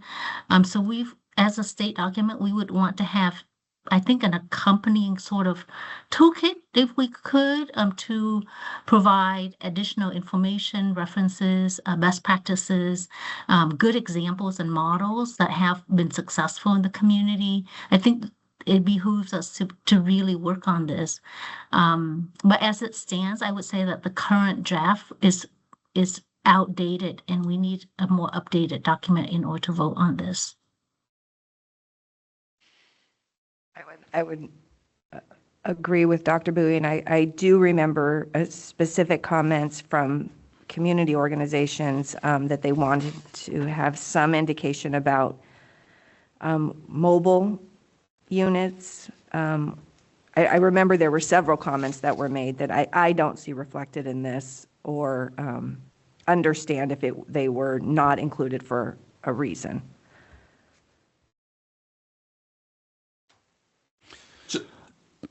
So I'm wondering, Steve, I mean, can you explain about, or maybe briefly mention about, is it the role of the chair or the members of the work group, or the one that to make sure that every input from the community or whoever is being included in this document? Or how does it get decided? Because there might be 10 to 15, recommendations to be added to the documents. How and who has the role in making sure that all those 15, how many of every input get integrated or get included in this document? Yeah, I mean, I think what you've done is put your finger on one of the issues, and it kind of ties back into something we discussed a few minutes ago, which is, the role of the working group is to ultimately end up producing a product here and, taking ownership of product delivery. Now, I note that in the past, and I've committed to it even as recently as this meeting, that we're happy to help. OES is happy to help, compile the input and recommendations that have come through the work group from all of those stakeholders. But it isn't a role of OES to produce the transfer recommendations. We're compiling them into a document, but I really don't think that it's appropriate for Cal OES to be the owner of the document. I think it's the work group that's the owner of the document. And to that point, I think it ties back into my previous comment about, actual practitioners are the ones whose voices matter here. And so those are the voices that should make their way into the document. And I think our staff here, has been volunteered to compile that into the, just from a clerical function, to put that onto the paper here. But it really is, I think the community of practitioners who need to influence what goes into this document and ultimately say when it's ready. And so as a board, I would suspect that the work group performs that role, reports out to the board. The board then makes a determination using their expertise that it's ready to go, and we vote to have that be the recommendations document until such time as the board decides that other recommendations need to be included in that document. So that's how I view the process playing out here. And so I think what I'm hearing is that a lot of those recommendations have not made their way into the document. And so with that being said, then it feels to me like the board isn't inclined to approve it at this point. I was going to ask a clarifying question to make sure we're all looking at the same draft, because I also recall the public comment we got about threats to property and things like this. And in the draft that I'm looking at now, it looks like that was removed. And so, but I also kind of echo on to Dr. Bowie's point about it's not entirely clear because they don't really have the drafts don't have dates on them, like what the different versions are and things like this. So it's a little bit tricky to tell what actually has happened between different drafts at times. And then my last comment was I hear your point about the work group leads this, and historically I think that was the process that was in place. And then there was notice both from the public as well as the board that it wasn't happening in timely fashion. And so when Paul Troxel had taken over as the board chair, he had, I think, said that Cal OES would take a larger role on this. And so then it kind of got handed off a little bit. And so I think that also has caused some of the delay. And then, of course, today, unfortunately, the work group chair is not here to expand on the detail behind that.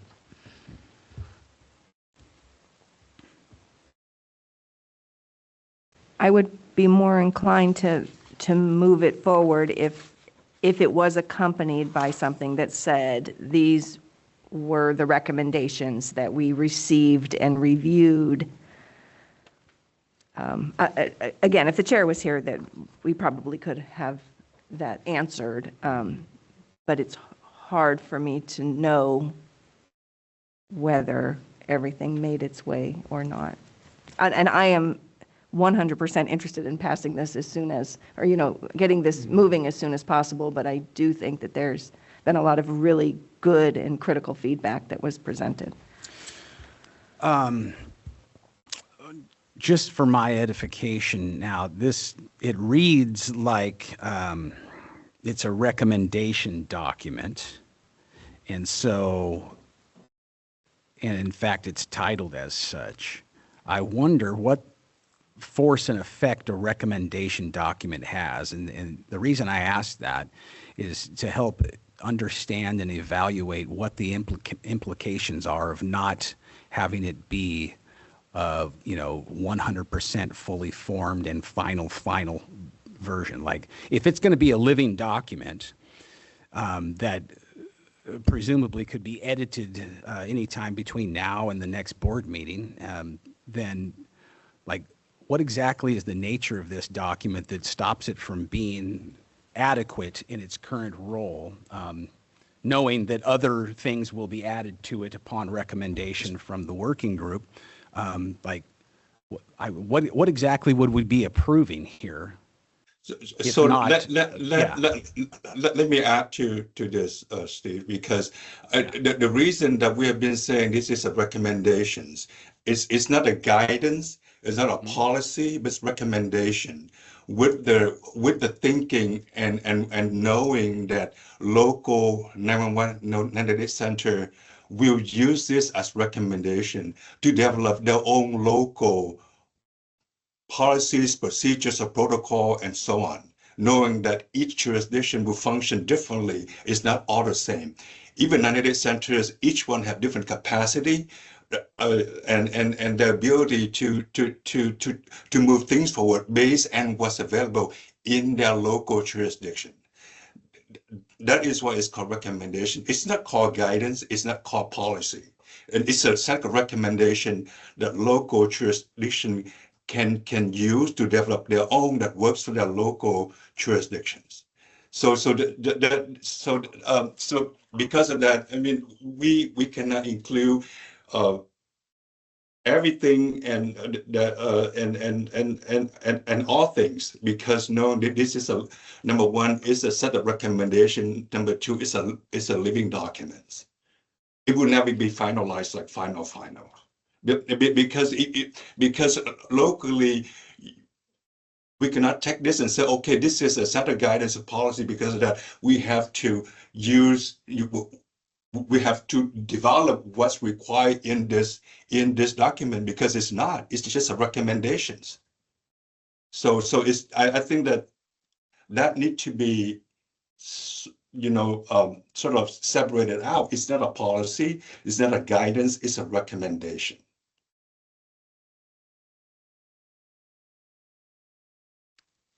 And so just to follow up on that, so it performs that role right now, even being in a draft state, right? Right, yeah. Yeah.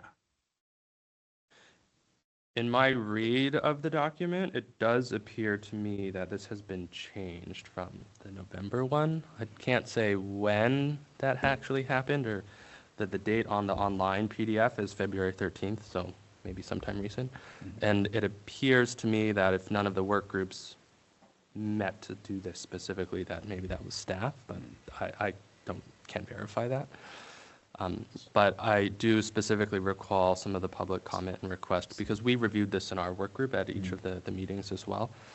And it does look like the point about property has been removed, a point that our work group had raised about weapons. And it's in an earlier iteration of this document, there was a requirement that if there's a weapon present, that necessitates a transfer to 911. And we raised, well, that's not entirely clear to maybe local jurisdictions, because if someone is calling from their house, and in their house they have a kitchen, there's a knife in that kitchen, and how is that being assessed? Miles Hall, who the AB 988 is named after, was holding some sort of gardening tool and was out in his backyard, or was out in the yard. And so we had wanted clarification on that. And it does look like the weapons piece has been removed from necessitates a transfer, but is included in any other relevant safety information section. So it does look like this feedback has been, I can't say that all of the feedback has been incorporated, but at least the two things that our work group most reviewed from the public comment has been. There are a couple of other key points too, and I appreciate you reviewing that, Eric. That's helpful. There are some key points, and given that this is a technology advisory board, there are things that we haven't really included in clarifying. So let's just say that we don't accompany this with any other materials. People are just reading this.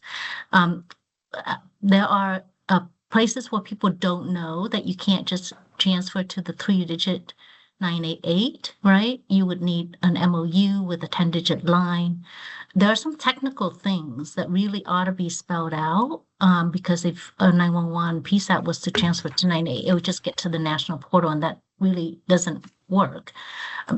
There's more work that needs to be done to spell out what this actually look like, and those are some of the more technical details that were provided as feedback, and it's not clear what feedback. Again, I think we need to be clear about the process of reviewing feedback and which feedback is taken and which feedback isn't.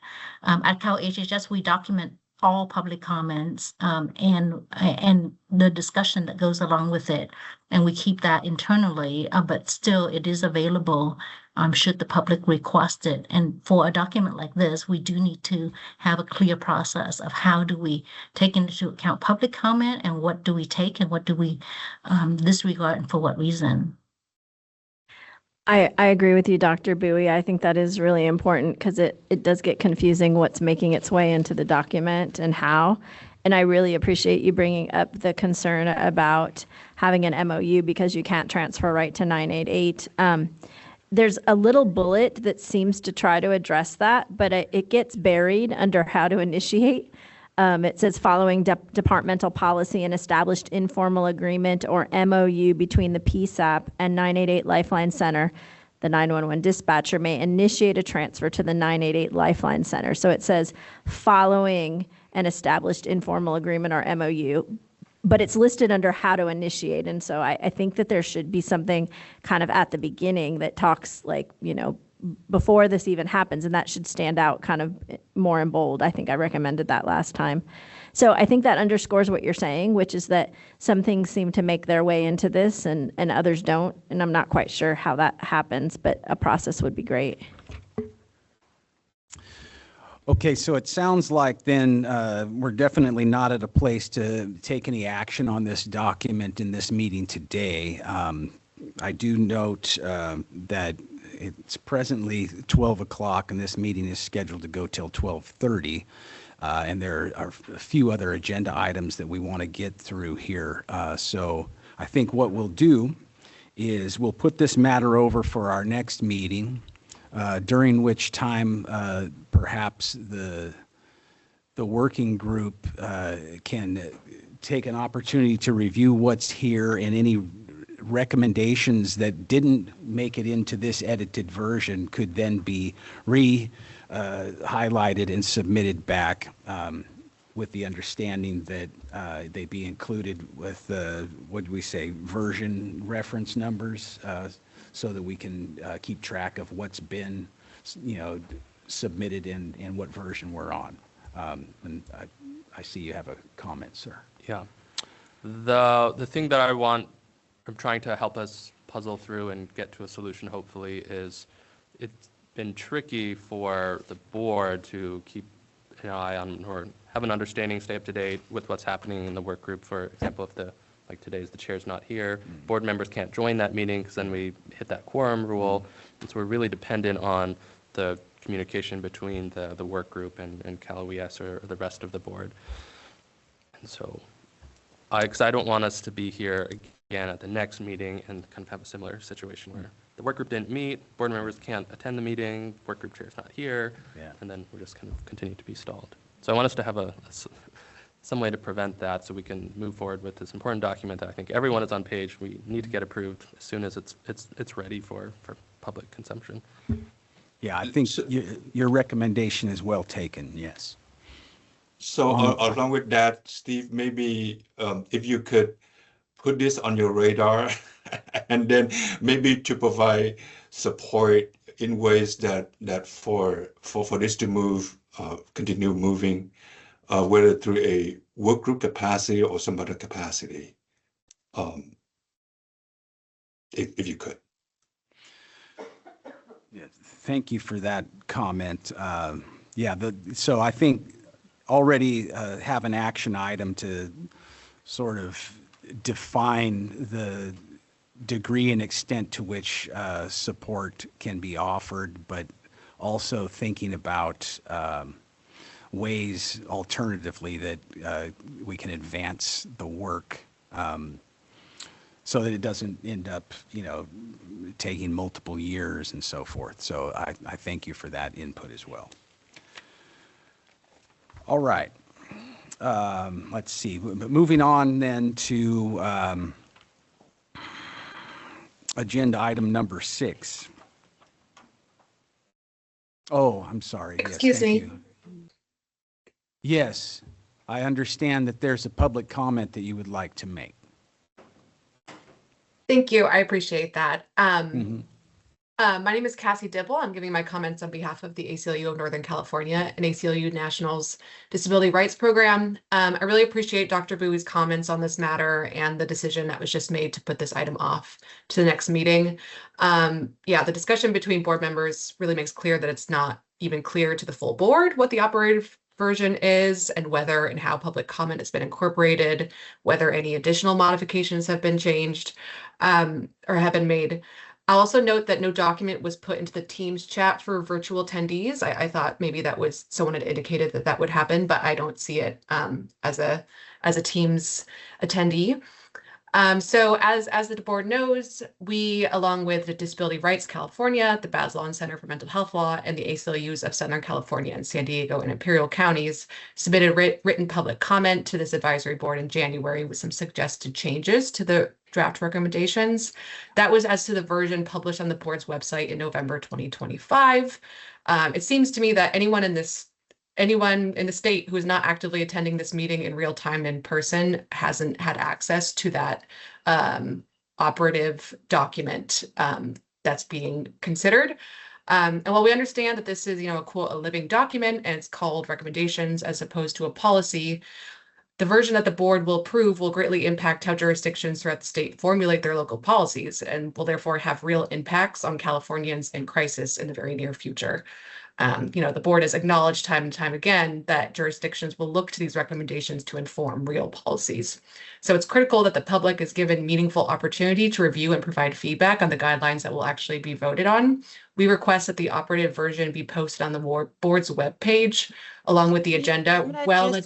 I'm going to just interrupt you for 1 second. If you scroll to your chat feature for this meeting, you're going to see that there's a PDF for the 911-988 transfer document in there.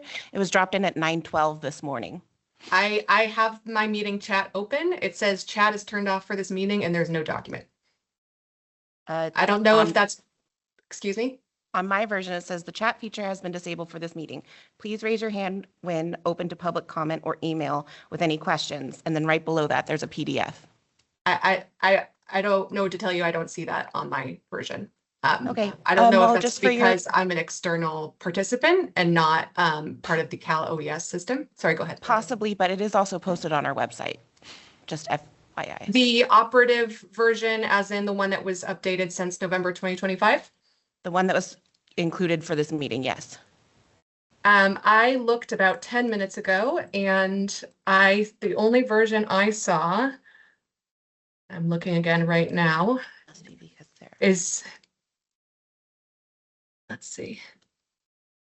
It looks like it's been updated within the past 15 minutes because I do now see a different version, but obviously that was not added in time for folks to have a meaningful time to review.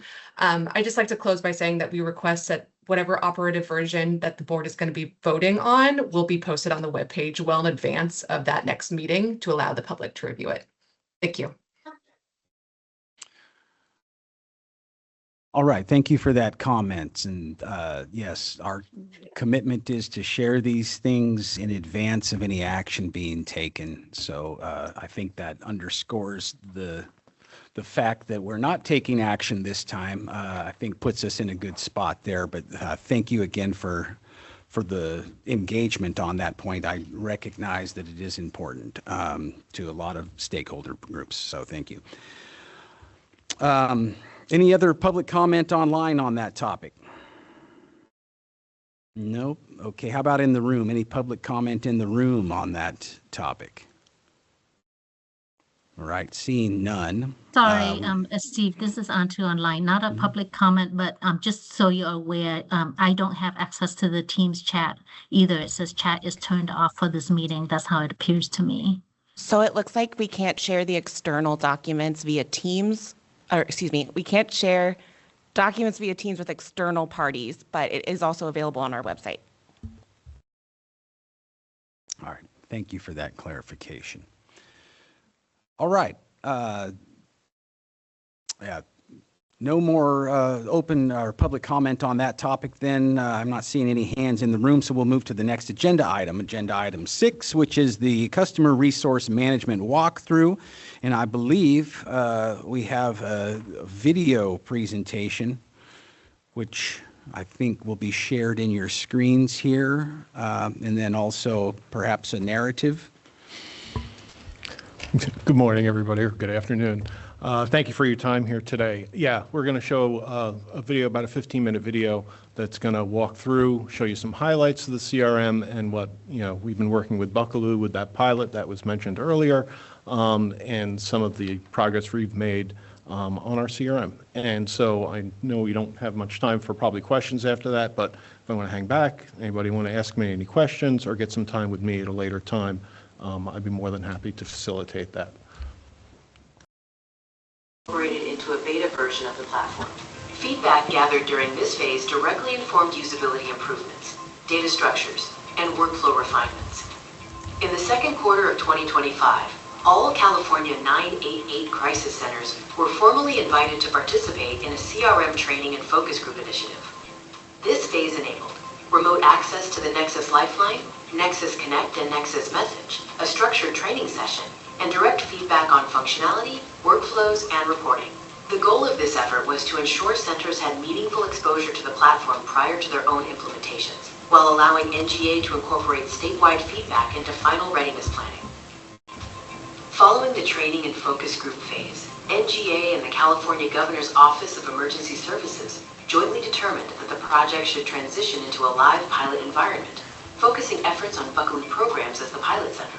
This transition was essential to the comprehensive evaluation of the Nexus Lifeline CRM, enabling real-world input, meaningful feedback, and iterative refinement of the platform. The time, effort, and active participation of Buckaloo's leadership and counselors were critical to informing system enhancements, validating workflows, and ensuring the solution aligns with the operational realities of 988 crisis centers. NGA sincerely appreciates the commitment, collaboration, and partnership demonstrated throughout this phase of the project. Next, we will showcase the highlights of the Nexus Lifeline platform, which will integrate into the 988 call workflow. As soon as a call is answered, the system automatically creates a record, capturing caller details, risk information, interventions, referrals, and, importantly, the call recording itself. This ensures continuity of care across shifts and across different counselors. Supervisors have real-time visibility into active calls, counselor status, and open cases, and can observe calls for quality assurance and support. From a service delivery standpoint, staff can assign follow-ups, schedule outreach, and document safety plans directly in the same record, ensuring no caller falls through the cracks. The platform also centralizes resources, documents, and referral partners, enabling faster and more accurate response paths. Ultimately, Nexus Lifeline provides a single, compliant, and operationally efficient environment that elevates crisis response, improves accountability, and strengthens service outcomes for the 988 network.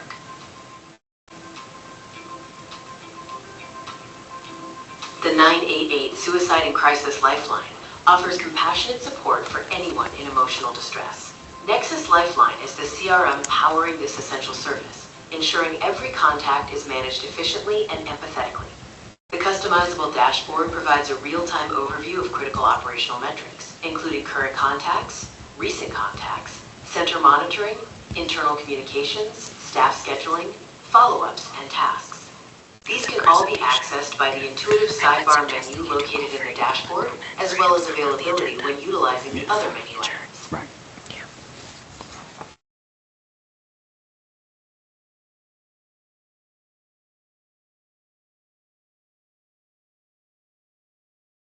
The dashboard offers customizable widget screens. This feature can be used as a template for the center or the individual user.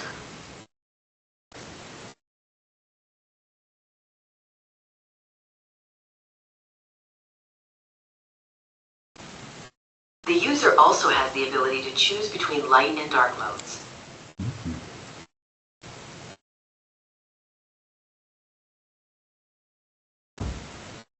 Nexus Lifeline is structured around core modules: intake for new and existing contacts, center monitoring, scheduler for staffing, follow-up scheduler, task assignment, and easy access to federal or state required monthly and quarterly reports. Now let's walk through the essential process of handling a new contact via the case intake module. Whether a contact comes via incoming or outgoing call, text, or chat, once received by the counselor Nexus Lifeline immediately generates a new intake record, alerting the crisis counselor. This way, there is no duplicate data entry and no switching between systems. This automation can help ensure accurate documentation, standardized reporting, and most importantly, more counselor focus on the caller instead of administrative tasks. The intake form guides counselors through structured data entry for contact details, reason for contact, and an initial risk assessment, ensuring all necessary information is captured quickly.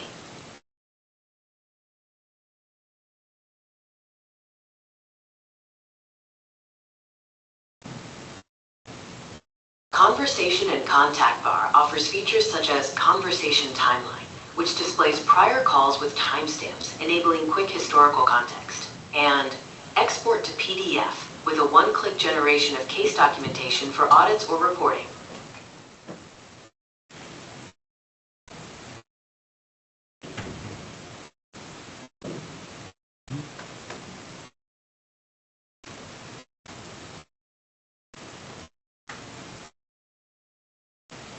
Auto-populating initial call intake data.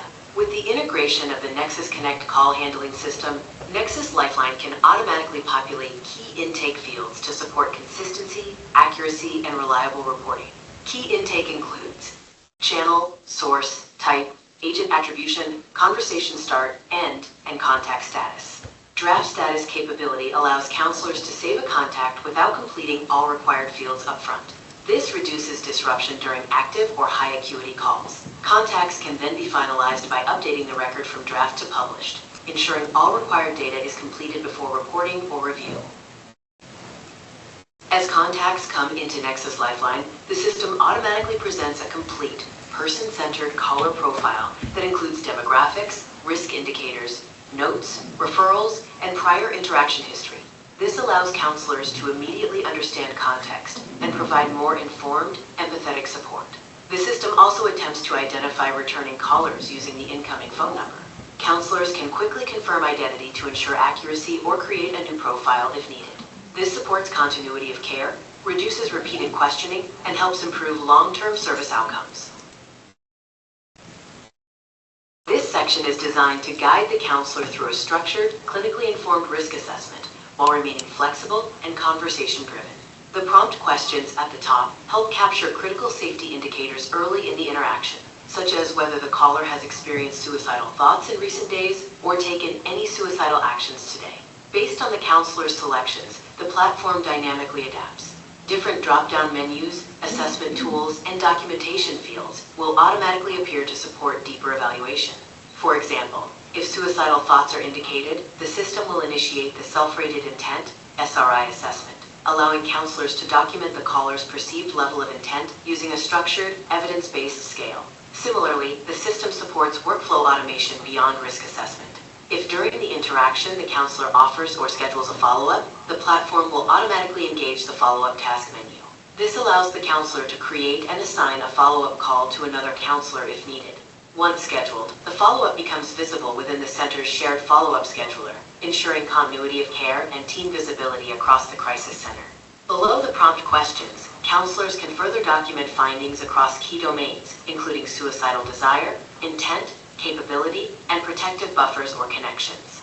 These structured selections support consistent documentation, improved reporting, and enhanced clinical insight, while still allowing counselors to capture narrative details relevant to the caller's situation. Importantly, all drop-down menus and assessment fields within this section are fully customizable. Nexus Lifeline captures the overall outcome of the interaction while keeping documentation fast and consistent for counselors. Here, staff record how risk levels changed from the start to the end of the conversation, categorize the crisis type, and document any referrals or service connections made during the contact. Nexus Lifeline also includes an integrated speech-to-text feature, allowing counselors to dictate summaries, outcomes, and feedback directly into the narrative fields. This reduces after-call work and helps ensure notes are complete and accurate, while counselors remain focused on the caller. The counselor then selects the final conversation result, adds tags for reporting and analytics, and supervisors can review interactions for quality and training purposes. Access to previous contacts is done by either clicking the dashboard screen widget or by clicking on the contacts on the menu sidebar. Once in the menu, you can click on the contact and click Edit if changes need to be made. This would often be used to go back and complete or revise a contact intake form if required. Other options are also accessible in the contact, such as resource referrals, follow-ups, previous contacts, contact scripts, recordings, comments, attachments, and history.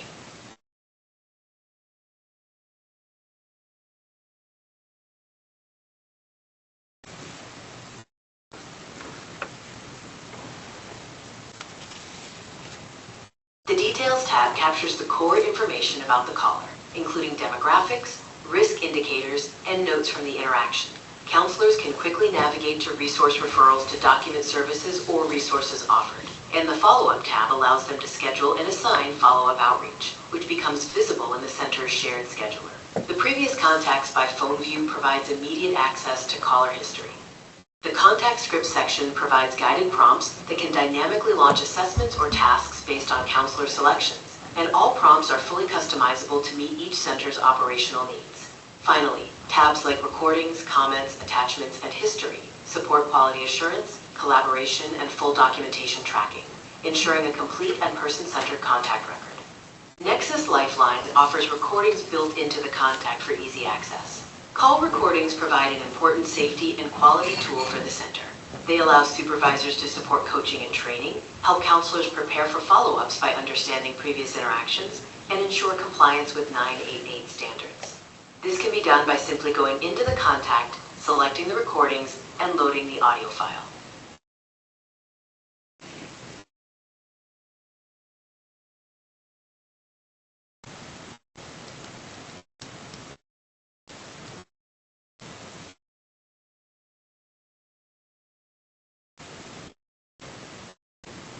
Integrated with the Nexus Connect call handling system, the center monitoring dashboard provides supervisors with a real-time operational snapshot of crisis center activity.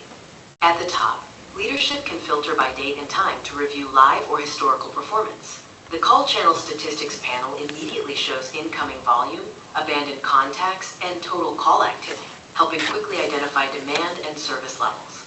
Below that, agent performance provides visibility into counselor workload, contact volume, and average engagement time, supporting staffing and coaching decisions. Finally, the ongoing draft call section allows supervisors to monitor active interactions in real time, providing situational awareness and ensuring support can be provided when needed. Together, this dashboard gives centers a centralized command view to help manage operations efficiently and support timely care for individuals reaching out through 988. The Nexus Lifeline Scheduler and Follow-Up Scheduler provides counselors and supervisors with a centralized, integrated tool to manage follow-ups, scheduling, and workforce coordination directly within the CRM platform. Rather than relying on separate calendars or manual tracking methods, the scheduler connects client care activities, staffing, and workflow management into a single, streamlined interface. The Nexus Lifeline Scheduler is designed to simplify workforce management while giving counselors greater flexibility and transparency. Staff can set their availability, book shifts, request substitutions, and manage schedule changes in real time. The scheduler also syncs directly with Google and Outlook calendars, helping prevent conflicts and keeping schedules aligned across platforms. Supervisors can quickly create new shifts, duplicate existing schedules, and even enable automatic shift assignments based on counselor availability and qualifications. Together, this helps ensure consistent staffing coverage, reduces administrative workload, and supports crisis centers in maintaining reliable, well-balanced operations.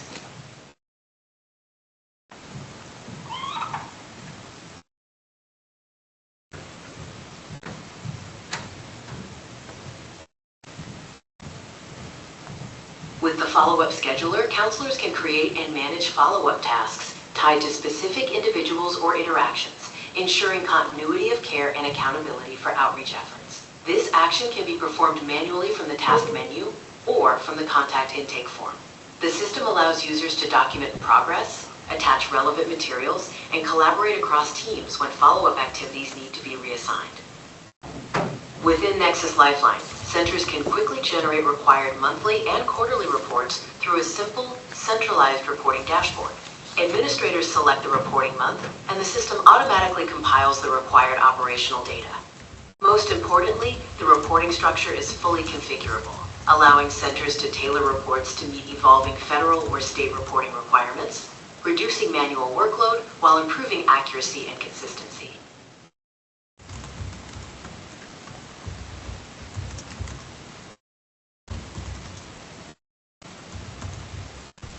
This screen highlights the Nexus Lifeline Resource Directory, which provides counselors with a centralized, searchable database of community and national support resources. Users can quickly filter by category, county, or keyword to identify appropriate referrals during a live interaction, with key details like contact information, coverage area, and services readily available.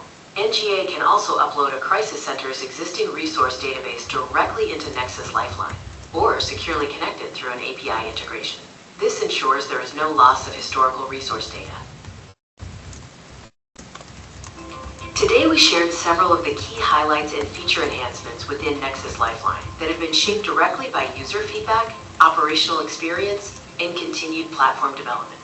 While we focused on some of the most impactful capabilities, Nexus Lifeline includes many additional tools and integrations designed to support crisis centers, improve workflow efficiency, and strengthen continuity of care. NGA would be very happy to schedule additional, more in-depth sessions with any California Crisis Center that would like to explore the platform further or discuss how it can be tailored to their specific operational needs.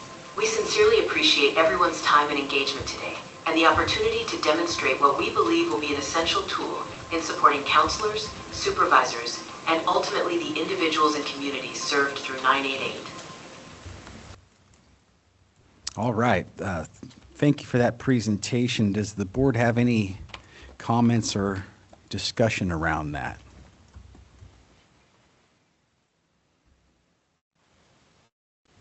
I have a question. As far as the Nexus program, is like the mapper integrated into that, or how do you have a separate program in order to locate callers?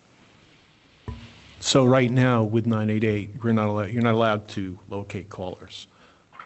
So it would not, if it was passed from 988 to 911, yes, it would pick up that address, and the 911 caller would be able to take that.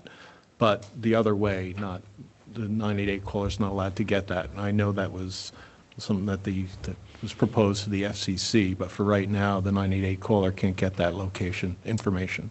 Okay, thank you. And just to clarify, so if a 911 call was transferred to 988, it scrubs off the location data before the handoff takes place? Well, in the back end, it could still be there, Yeah. but we're not going to present it unless we're allowed to. But All right. it does have the capability for it. Great, thank you for that. And any other questions on that presentation? No, by all means. Sorry, I know we're out of time, but as far as like the call handling, are there separate roles, like separate, is there a call taker and a call maker? Or is it you get a caller and they are, technically that's now your caller for the extent of time that they need help? So you receive the call, they call 988, you help them, and then now you make callbacks. Are you now assigned that person, or is it handed off to somebody else? Well, I mean, that depends on the center, but certainly if there was a follow-up, that could be for the person who took the call, or it could be assigned to somebody else as well. And you can do that within the CRM if you wanted to assign somebody else, or with that follow-up scheduler where it showed, that would be accessible to anybody to pick that up if it wasn't assigned to, if you put it in a calendar the next day or the following week to follow up with somebody. And is there an expiration as far as like, when do you stop following up with the person? Like, That I is wouldn't be able to answer. That would be an answer for one of the centers. Okay, thank you. I have a question. So it may have just been for purposes of the presentation, but it was very like call centric. Is there also a mechanism, or would it look different if this was handling texts that are incoming? Actually, it would pick up from the texts as well. It would record the same way. So if you received a text, you'd get the pop-up in the CRM that would feed some of that information. Yeah, I mean, so right now it's very voice-centric, but it would pop up using the Nexus message as well, that integration with that. Thank you. I'm very interested to see what the call center folks have to say. I have a question to follow up on that. Is Buckaloo using the chat and text feature? No, not at this time. Has the text and chat feature been tested? Because I thought my understanding was that there were no text and chats coming through from National, that they were keeping them all in the platform that they have. So we've done all our testing with Vibrant. We've done scenarios with them, and we have passed their technical requirements. For text and chat as well? Yep, for text and chat. We've done voice. So right now, the pilot we have in place, in lieu of not having the MOU, we've got permission to do voice with Vibrant right now, right? But we don't have it with text and chat. So unless that moves forward, then we will. And we could go ready with text and chat at any time. So how did you test the chats and texts if you don't have the permission to get them from Vibrant? Working with Vibrant, we were able to do our testing in a sandbox and in a live environment with, working with them, and we've got the approval to move forward.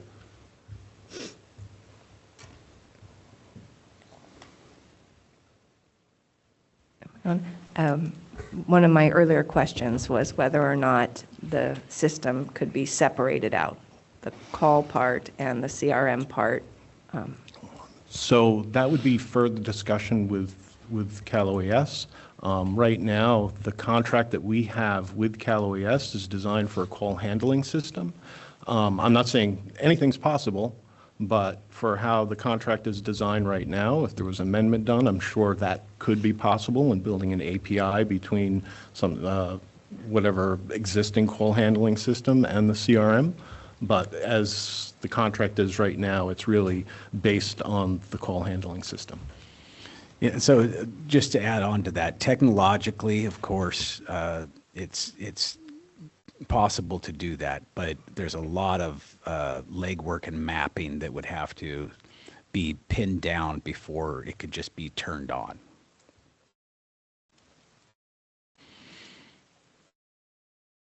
All right. Any other questions on or comments on the presentation from the CRM? All right.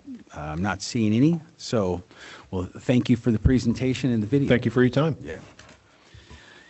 And I do note that we are now past our allotted time here, and so with that in mind, the agenda items that we didn't get to will be put over to our next session, which is scheduled in May, and we'll have the updates at that time. And so I think that it's already been calendared, and so the invitations are out there. And with that, I thank you all. And before we go, I would like to just open it up for public comment about items that were not on the agenda, wanting to make sure that there's an opportunity for folks among the public to have their chance to make a comment. So in the room, any public comment takers? All right, seeing none in the room. How about online? Any public comment online for items not on the agenda? All right, not seeing any there. And so with that being said, we'll go ahead and adjourn this board meeting. Thank you.